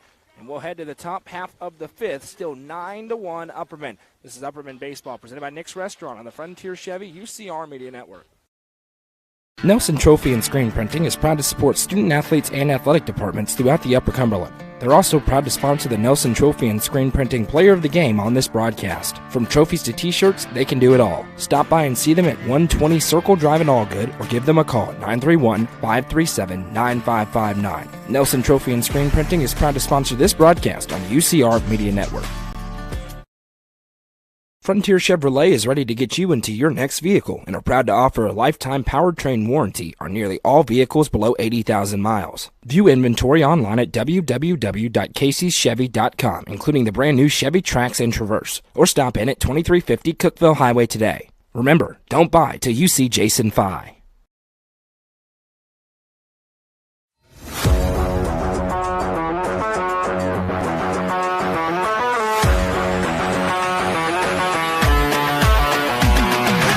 TLT Sports Performance is home to skill-specific training where top athletes learn how to reach their full potential. Visit TLT Sports Performance on Facebook for more information. TLT Sports Performance, where the athletes of tomorrow train today.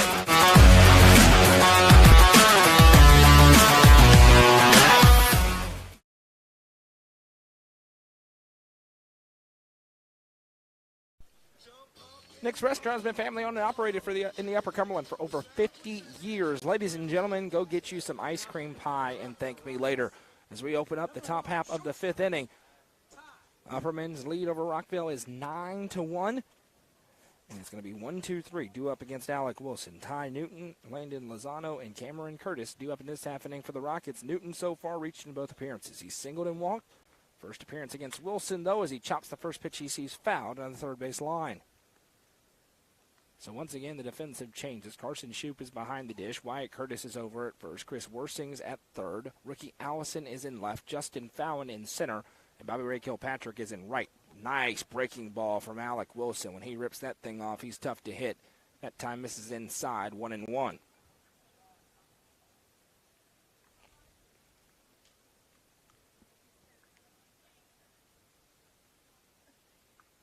Wilson coming home with the 1-1. There's that breaking ball again. That time finds the zone.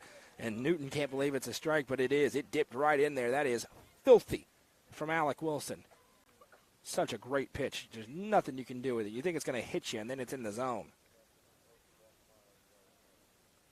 Here comes the 1-2. He threw it again. That time fell off the table. Strike 3. Shoop going to deliver the throw down. Curtis makes the catch, and it's punch out number 2 for Alec Wilson.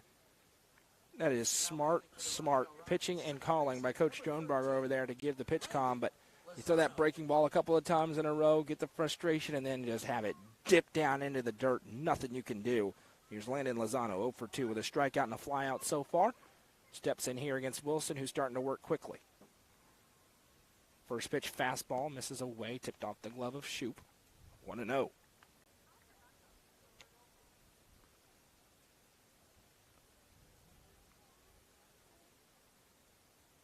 Wilson delivers the 1-0. There's that breaking ball again. Didn't quite get it. 2-0. Nice pitch.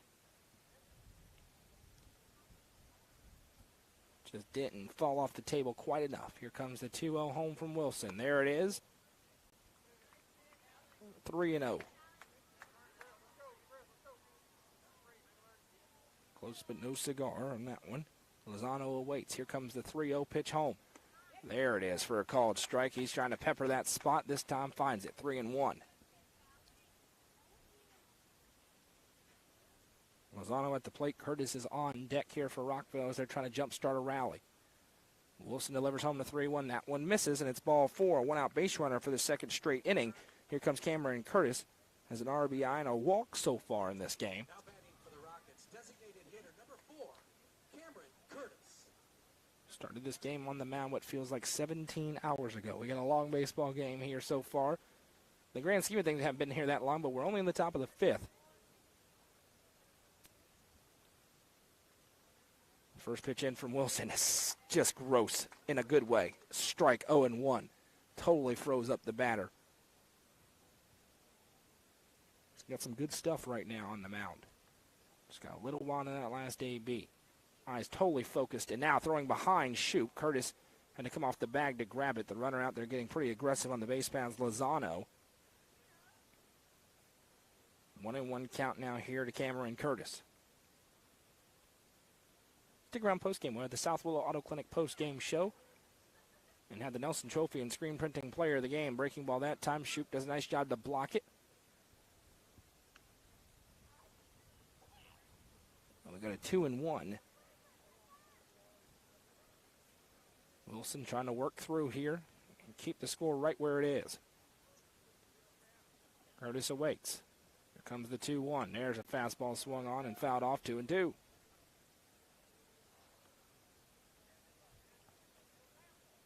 Wilson trying to hunt his third punch out here in his second inning of work.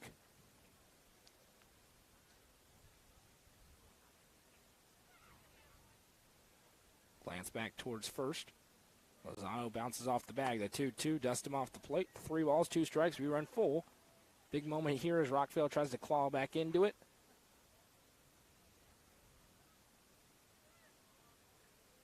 A 3-2 payoff pitch coming here from Alec Wilson. Delivers home. Runner takes off. It's fouled off, and we'll do it again.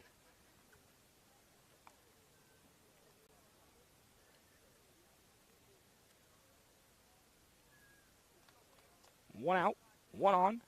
Top of the 5th, an 8-run lead for the Bees. Comes the 3-2 payoff pitch again from Alec Wilson. Instead, he throws over to first. Curtis with a good tag, but he's back in time. Sensing Lozano may be taking off no matter what, Wilson trying to hold him a bit closer.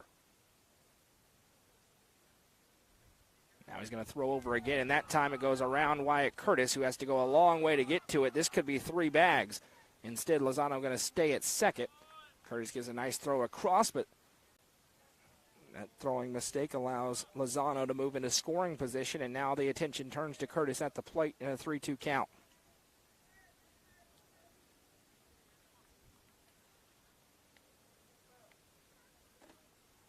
If you haven't already, you need to check out the Pickett County State Championship highlight video that Goose put out today. Tremendous on our Facebook page. Well worth 6.5 minutes. Here comes the 3-2 payoff pitch. This one swung on, hit weakly over towards Shanks. Fields it cleanly, loads up, has to be a good throw, and it is, but they say not in time. As he'll beat it out for an infield single. Curtis gets there, and now it's runners at first and second with one out for the leadoff, or the cleanup hitter rather, A.J. Langston. He has a single and a walk so far. He steps back in here, trying to do some damage. Of course, just a two-man ump crew, so he's a long way away from that play. Has to make that call. Tough spot. It was close. Bang, bang play. That time goes in favor of Rockvale.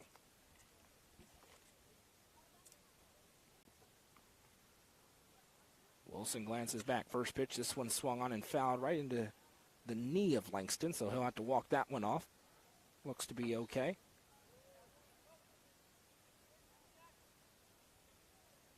And Shoop going to go out and give him some time to collect himself just a little bit there.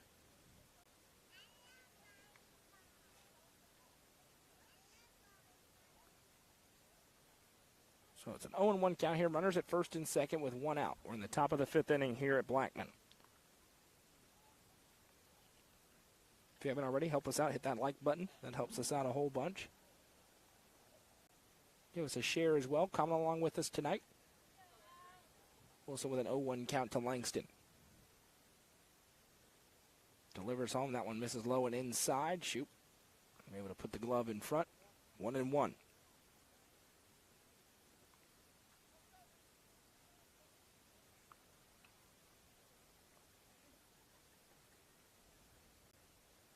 Long look back, now the 0-1 coming home. This one is turned on into left field, giving chase is rookie Allison near the wall, and it's down for extra bases. One run comes across to score. It's going to be a double for Langston, and give him an RBI, and now it's 9-2.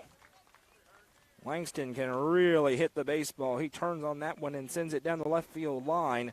Curtis advances over to third. Lozano comes in to score. Back-to-back runs in these innings have Rockvale with some life here. It's 9-2. Runners at second and third with still just one out. And now Tave Malkin will step in for the second time. He checked in earlier on. First pitch swinging here, fouls it off. And hit one of the poles that holds that net up. So we'll get a new baseball.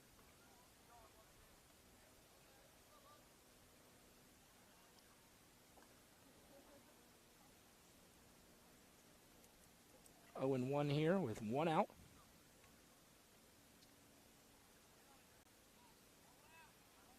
Wilson shakes off the first one, likes the second. Delivers home. There's that breaking ball again. Misses inside, 1-1.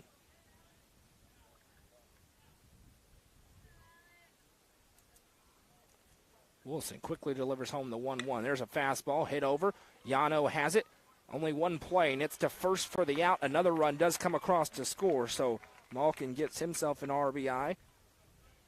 He's out on the ground out. Runner advances over to third, and two straight runs in here for the Rockvale Rockets. Have them in to a 9-3 game. Here's Jay Insani stepping in. He's 0 for 2 with a strikeout and a flyout. He's got another run 90 feet away.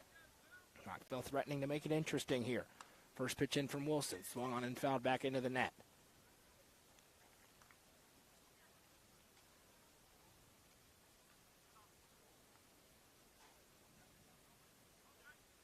Wilson wastes no time, going right back to work with the 0-1. There's a fastball rolled weakly foul, 0-2.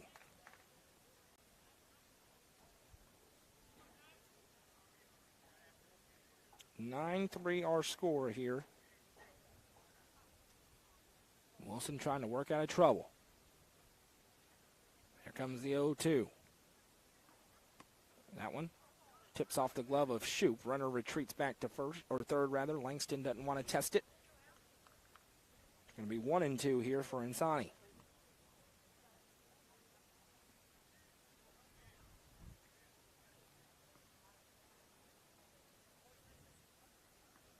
Two 2-0 pitch coming home from Alec Wilson. Delivers in. That one, breaking ball. Called strike 3. There's that breaking ball again, right in on the hands, and he strands a runner 90 feet away. The Rockets do get two back, though, as we head to the bottom half. It's Upperman 9, Rockvale 3. This is Upperman Baseball, presented by Nick's Restaurant on the Frontier Chevy, UCR Media Network.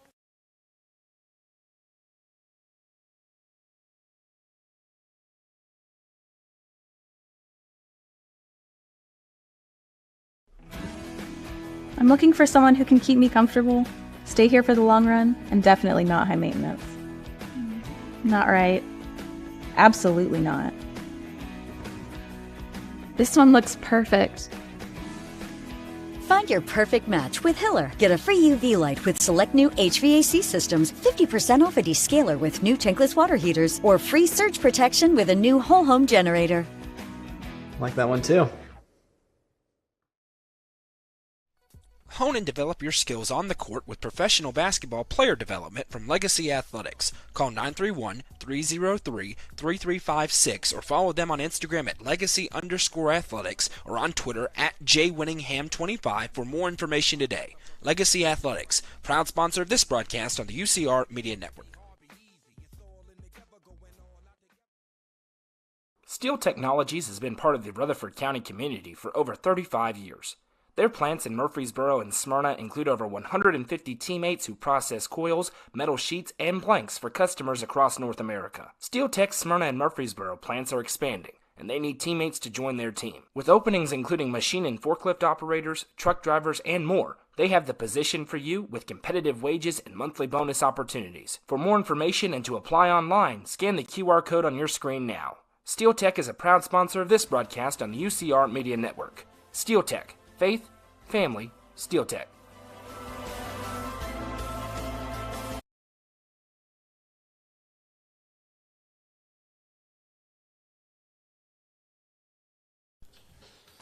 Welcome back. It's time for our Hall Sports and Outdoors call to the bullpen for the Rockvale Rockets.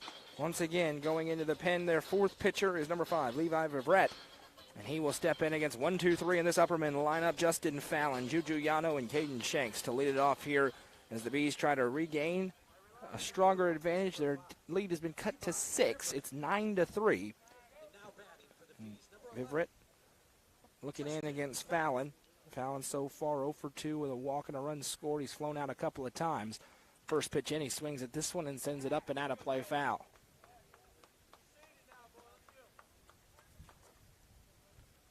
Just 2 pitchers so far for the Bees. 4 in for the Rockets.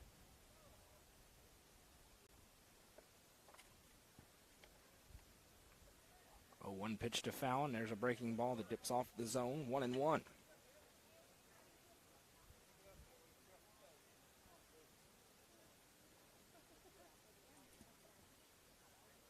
Fallon awaits. Here comes the 1-1 home.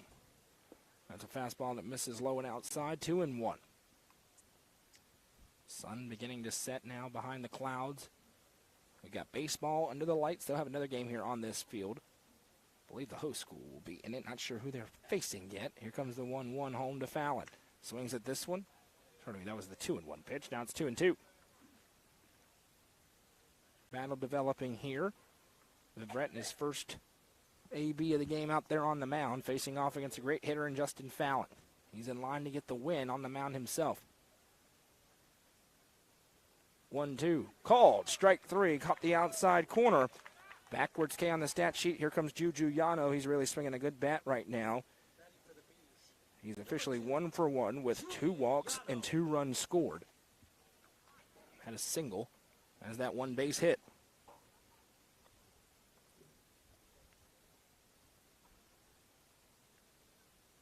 Brett can have some confidence after that AB, and now fires in a fastball called for a strike. 0-1.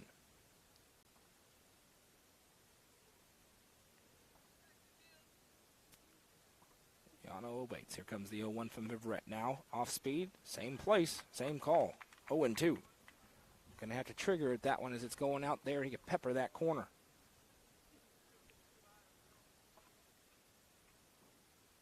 0-2. Now he read up the fastball. Same place again, called strike 3. He's thrown 4 straight pitches in the exact same spot. It's been called a strike every time. Caden Shanks going to stride in now. For him, that's lefty, so that changes it up a little bit. If he goes in there, it's inside. Shanks has done a little bit of everything. He's walked, was hit by a pitch, scored a run, and grounded into a double play. He steps in here as Vivrette has gone 2 up, 2 down. First pitch, breaking ball. That one misses for a ball, 1-0. So, good job so far for Vivrette to strike out Fallon and Yano both looking. 1-0 fastball. Big swing and a miss. 1-1.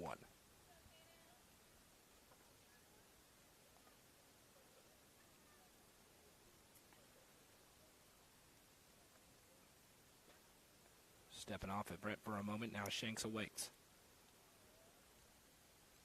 1-1 pitch coming home. That one misses low. 2-1.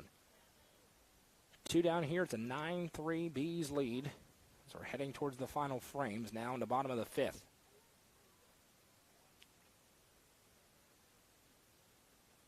The 2-1 to Shanks. He swings at this one and sends it up into foul territory. It's angling. They give chase. Does it stay in the yard? It does, and the catch is made over there by the third baseman deep into foul territory in a 1-2-3 inning worked by Vivrette. And Rockvale has a pulse, trailing by 6. They'll look for a rally as we head to the 6th. This is Upperman Baseball, presented by Nick's Restaurant on the Frontier Chevy UCR Media Network.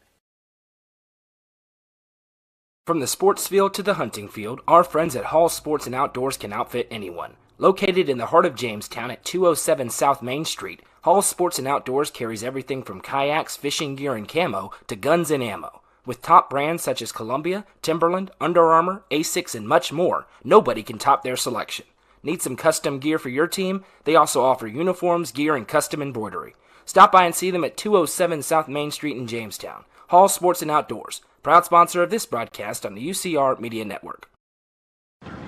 How many letters? 5 letters. Just think about, what am I doing right now? Smile. Smile? Uh-huh. This is so easy.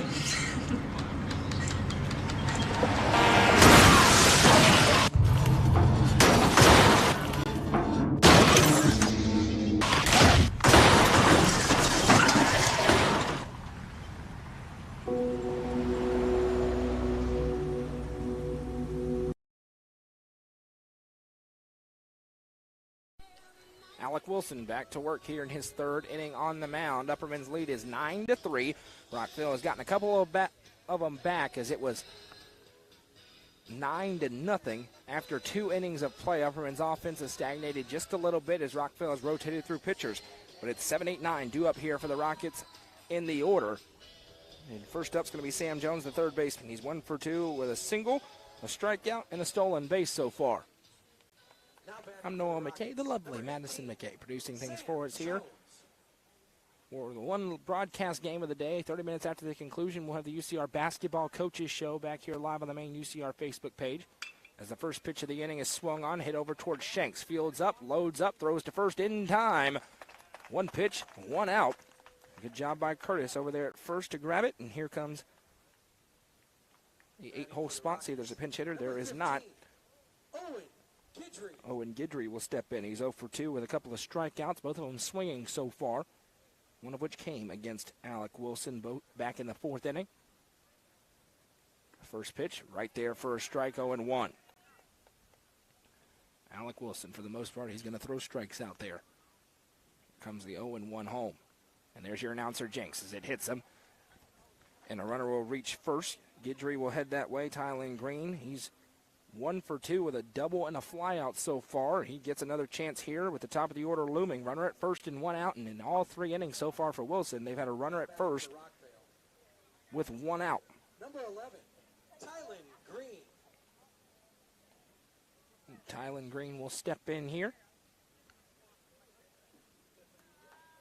Wilson going back out of the stretch. Healthy lead over there at the first base bag. Wilson delivers home. First pitch, misses outside for a ball. Shoop behind the dish. Going to have to be on his toes with Guidry bouncing around out there. He's a center fielder, so you know he can run.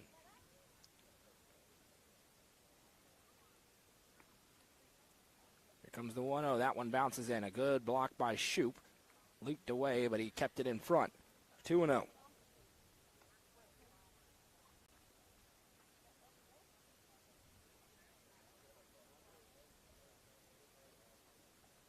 Wilson with a check over towards first. Now here comes the 2-0. That one misses low and outside again. Wilson trying to find the zone. Now up to 42 pitches. 3-0 the count.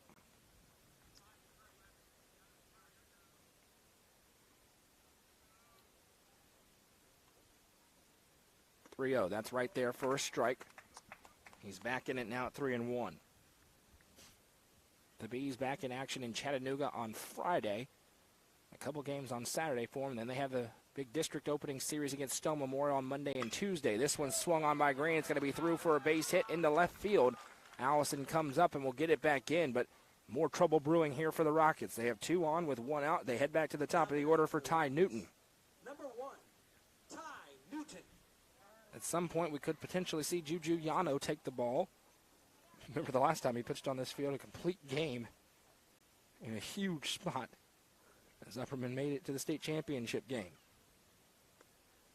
Runners at first and second. Check back. Now the first pitch into Newton. Bounces, shoot with the block.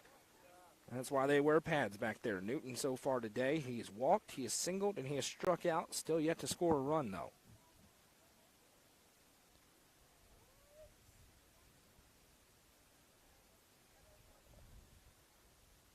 But he's the leadoff man for a reason. Knows how to get on. 2 on with 1 out here. Wilson trying to work through it again. Couple of looks back. The 1-0. This one's flared out towards right. Kilpatrick is under it. Ranges up and makes the grab for the second out. Bobby Ray Kilpatrick in the right place. Able to make that catch. And now here's Landon Lozano. He has walked, flown out, and struck out. Steps in here. Trying to keep it interesting. Runners at first and second now with 2 outs.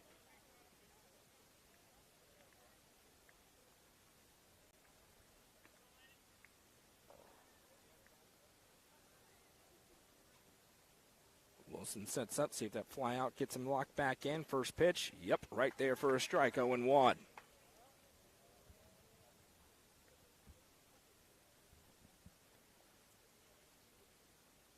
Out of the stretch here. Now he's going to turn and throw back. It's a great throw. Shanks got him. Caught him cheating away from the bag. Alec Wilson flips around. Caden Shanks slaps the tag, and we head to the bottom half. Upperman leads 9-3. This is Upperman Baseball, presented by Nick's Restaurant on the Frontier Chevy UCR Media Network.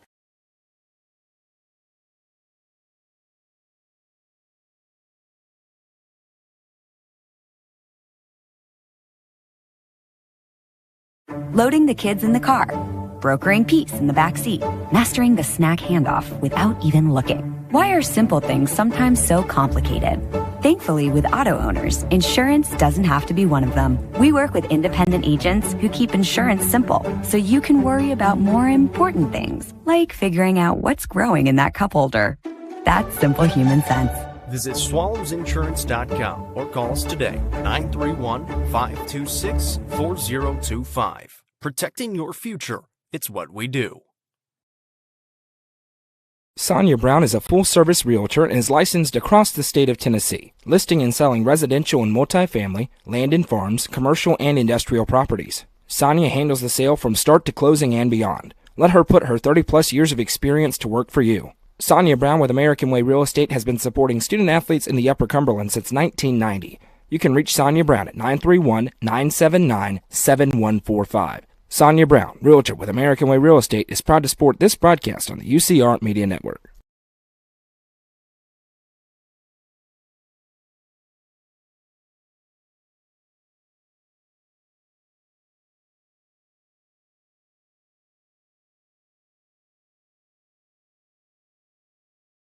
Alec Wilson to the batter's box here for Upperman. They're trying to stretch a 9-3 lead as the first pitch of the inning is across for strike 1. You got to be impressed with what Vivret has done checking into the game. He worked a 1-3 inning through the top 3 of this Upperman order.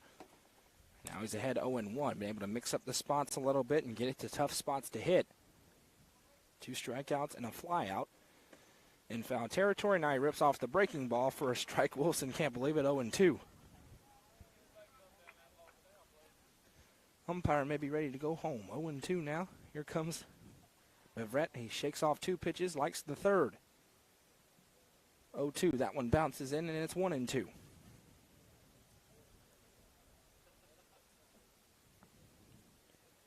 Wilson, Allison, and Worsing due up in this half inning. 4, 5, 6, the heart of the order for the Bees. Wilson so far has an RBI, a walk, and a single. This one he swings on and flares into right field. He's got another base hit. Wilson will reach first. It's a leadoff single. He continues his hot streak at the plate to open up the season. That knee sure looks good right now. He's pitching on the mound, And he's going to get a pinch runner in this time, a courtesy runner. And rookie Allison will stride into the batter's box. He has a walk, and reached on a fielder's choice so far. Number 10, rookie Allison. 4 runs for the Bees in this half inning would end it. Of course, just working a clean top half of the 7th would end it as well.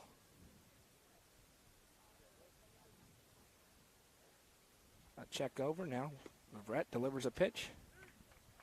Called a strike, 0-1. Nothing rookie Allison can do with that pitch. Here comes the 0-1 home. He swings at this one and flares it foul towards the parking lot. Quickly behind 0-2. Everett, he's done a good job. Most of the Rockvale pitchers earlier were struggling to throw strikes. He is hammering the strike zone over and over again, giving them advantageous counts and able to do something with them. Allison going to choke up on the bat and now try to go to work down 0-2.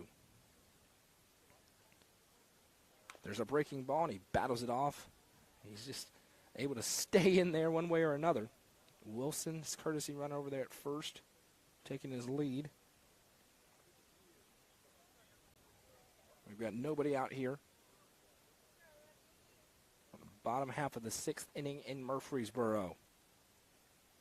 0-2 again, coming home to rookie Allison. He swings at this one and barrels it into left field. The center fielder should be able to make that play relatively easy, and he does for the first out.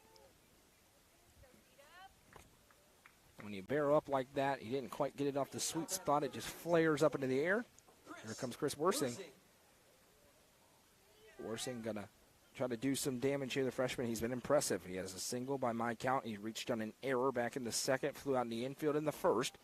Steps in here with a runner at 1st and 1 out in the bottom of the 6th.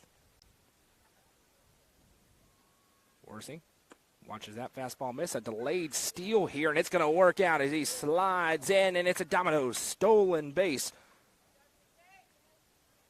And the Bees now have a runner in scoring position and a 1-0 count to Worsing. They love those delayed steals. Kind of act like you're about to go, not going to go, and then you take off right when the catcher's starting to throw back to the pitcher. Now a healthy lead again at 2nd, delivering home to Worsing. He puts a swing on this one, sends it up in the air towards left field. Should be a routine play, and it is for the 2nd out. Getting over there was Tylen Green, and now Carson Shoup will try to extend the inning as he strides in. Shoup so far is an RBI single. He's reached on a fielder's choice and flown out. A little bit of everything so far. He steps in here trying to bring in that runner from 2nd and add an insurance run for either Alec Wilson or Juju Yano, whoever's going to be on the mound in the 7th. First pitch misses upstairs for a ball, 1-0.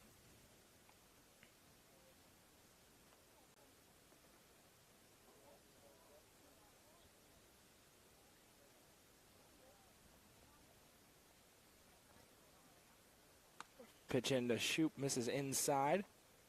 2 balls, no strike.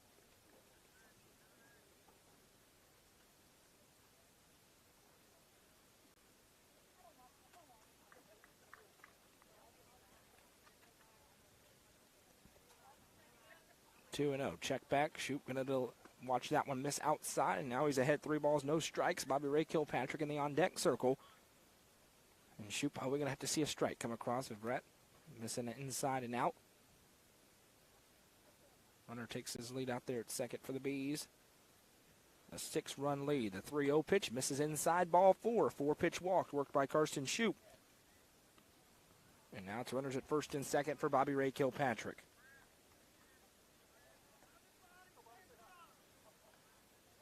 Kilpatrick has been hit by a pitch. He has 2 singles and an RBI. He's also scored a run. Now, courtesy runner checking in for the catcher, Shoup. Green going to go out there and run.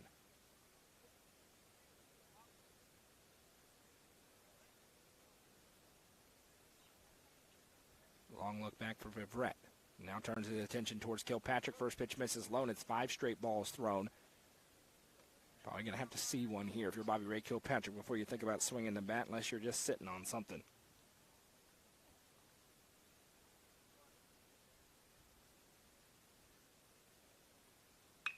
That one is swung on by Kilpatrick, sent up into the air. Left fielder Green ranges back, and he makes the catch for the third out.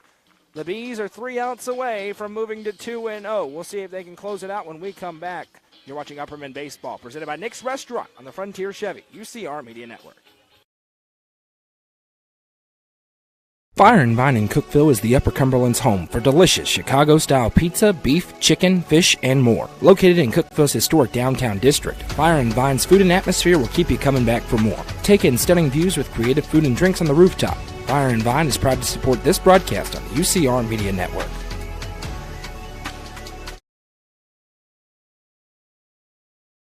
Clint Connor is your local auctions expert. With full service from start to finish, the Exit Crossroads Auction Group are here to make the process easy for you. Visit crossroadsauctiongroup.com for more details and current auctions. Clint Connor, your local auctions expert, is proud to sponsor this broadcast on the UCR Media Network. Delicious Pan Pizza is Domino's best-kept secret. With locations in Smithville, Sparta, Livingston, Allgood, and 2 in Cookeville, Delicious Pan and hand-tossed pizza, pasta, and more is never far away. Use the Domino's app to take care of your game day eats today. Domino's is proud to support this broadcast on the UCR Media Network.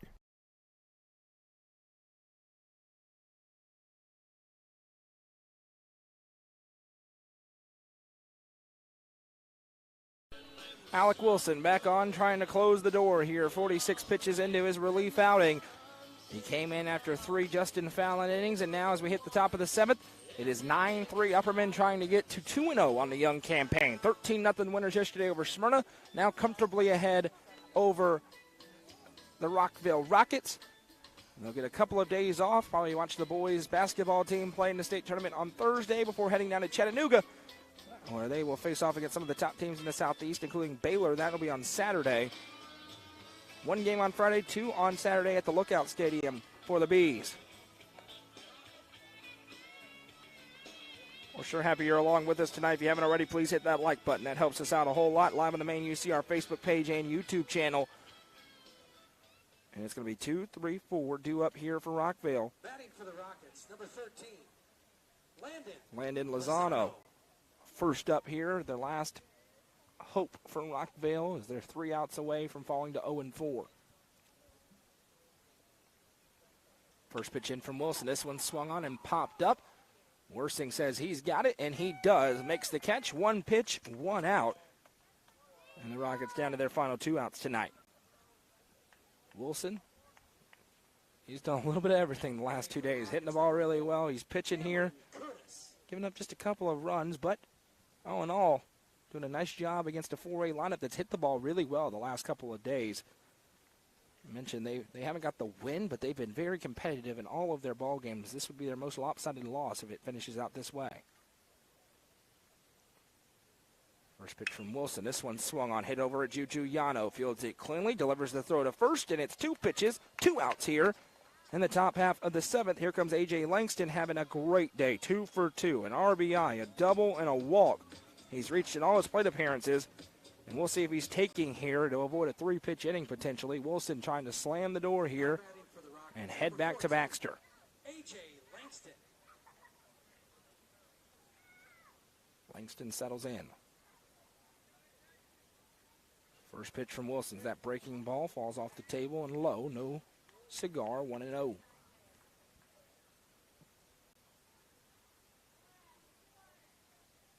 Next one in. There's the fastball. Misses low and outside, 2-0. Langston trying to work the count. Fly out and a ground out so far in the 7th. Next one misses upstairs. 3 balls, no strikes to A.J. Langston. Dave Malkin's spot due up next. Here comes the 3-0. That one's across for a strike, 3-1. And Wilson's back in it now, trying to battle and get out of Murfreesboro with a W. 3-1. That one swung on, chopped over. Worsing gives chase. It's going to get through as it ricochets off just the beginning of the outfield grass. Would have been a base hit either way. A.J. Langston, 3 hits today. He's reached in all 4 appearances. He's at first. Dave Malkin will step in. Malkin will step in, trying to extend this ball game with a runner at first and 2 outs in the top of the 7th.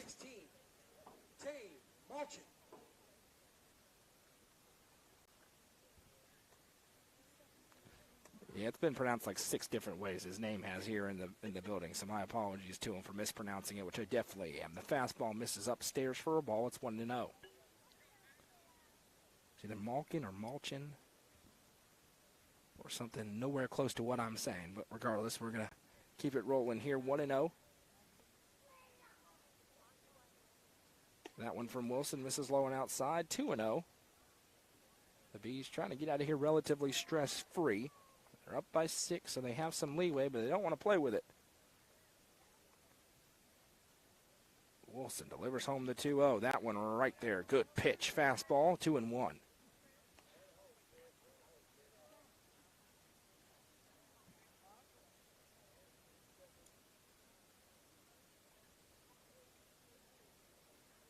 The 2-1 pitch. This one swung on, grounded. Shanks is there, and Caden Shanks is going to tag the bag, and that will do it. Final score, Upperman 9, Rockvale 3. The Bees sweep both games in the Grand Slam Classic to open up the season at 2-0. We welcome you into the South Willow Auto Clinic post-game show. The South Willow Auto Clinic are your hometown auto doctors. We certainly appreciate them and their long-running sponsorship of us here at UCR and of Upperman B Baseball. Your winning pitcher today is Justin Found as he goes 3 innings, allows 1 run. It was earned on 6 strikeouts, 3 hits, and 3 walks. Alec Wilson closes out over the final 4 innings, allows 2 runs, both of which came back in the 5th. But other than that, a very clean day for Alec Wilson as well in his first outing. 3 punch-outs for the junior in relief. Offensively, once again, a very busy day for the Upperman Bees offense as they scored 9 runs on 9 hits. I have them with no errors in the field, but they left 9 runners out there on the base paths. It's time for the Nelson Trophy and Screen Printing Player of the Game. Several people could get it today. Alec Wilson got it yesterday. He had a couple of singles in this one, had an RBI, a walk, a run scored. Mentioned what he did pitching as well. Juju Yano had a good day with a couple of walks and a single. Bobby Ray Kilpatrick with an RBI, 2 singles and a run scored. Carson Shoup had a good day as well. But you know what? As I go through the list, once again, Alec Wilson is the Nelson Trophy and Screen Printing Player of the Game for the 2nd straight day. Mentioned 2 singles. He walked, reached on a fielder's choice back in the 1st, pitched the final 4 innings, allowing just 2 runs.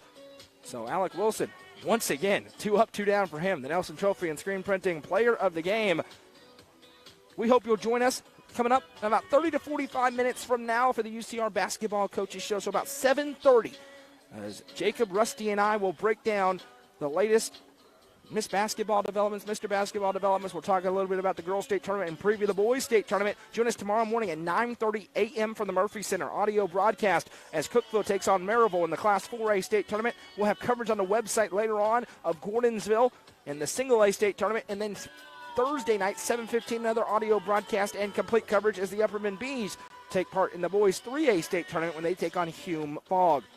For the baseball team, they're back in action on Friday in Chattanooga. More details on broadcast coverage to come later on this week about that. And then they will be there on Saturday as well for 2 games at the Lookout Stadium. Final score once again tonight from Murfreesboro. Upperman moves to 2-0 with a 9-3 victory over the Rockvale Rockets. I'm Noah McKay. For Madison McKay on camera and everybody at UCR, special thanks to Nick's Restaurant for making it possible for us to be here tonight. And have a great night, everybody.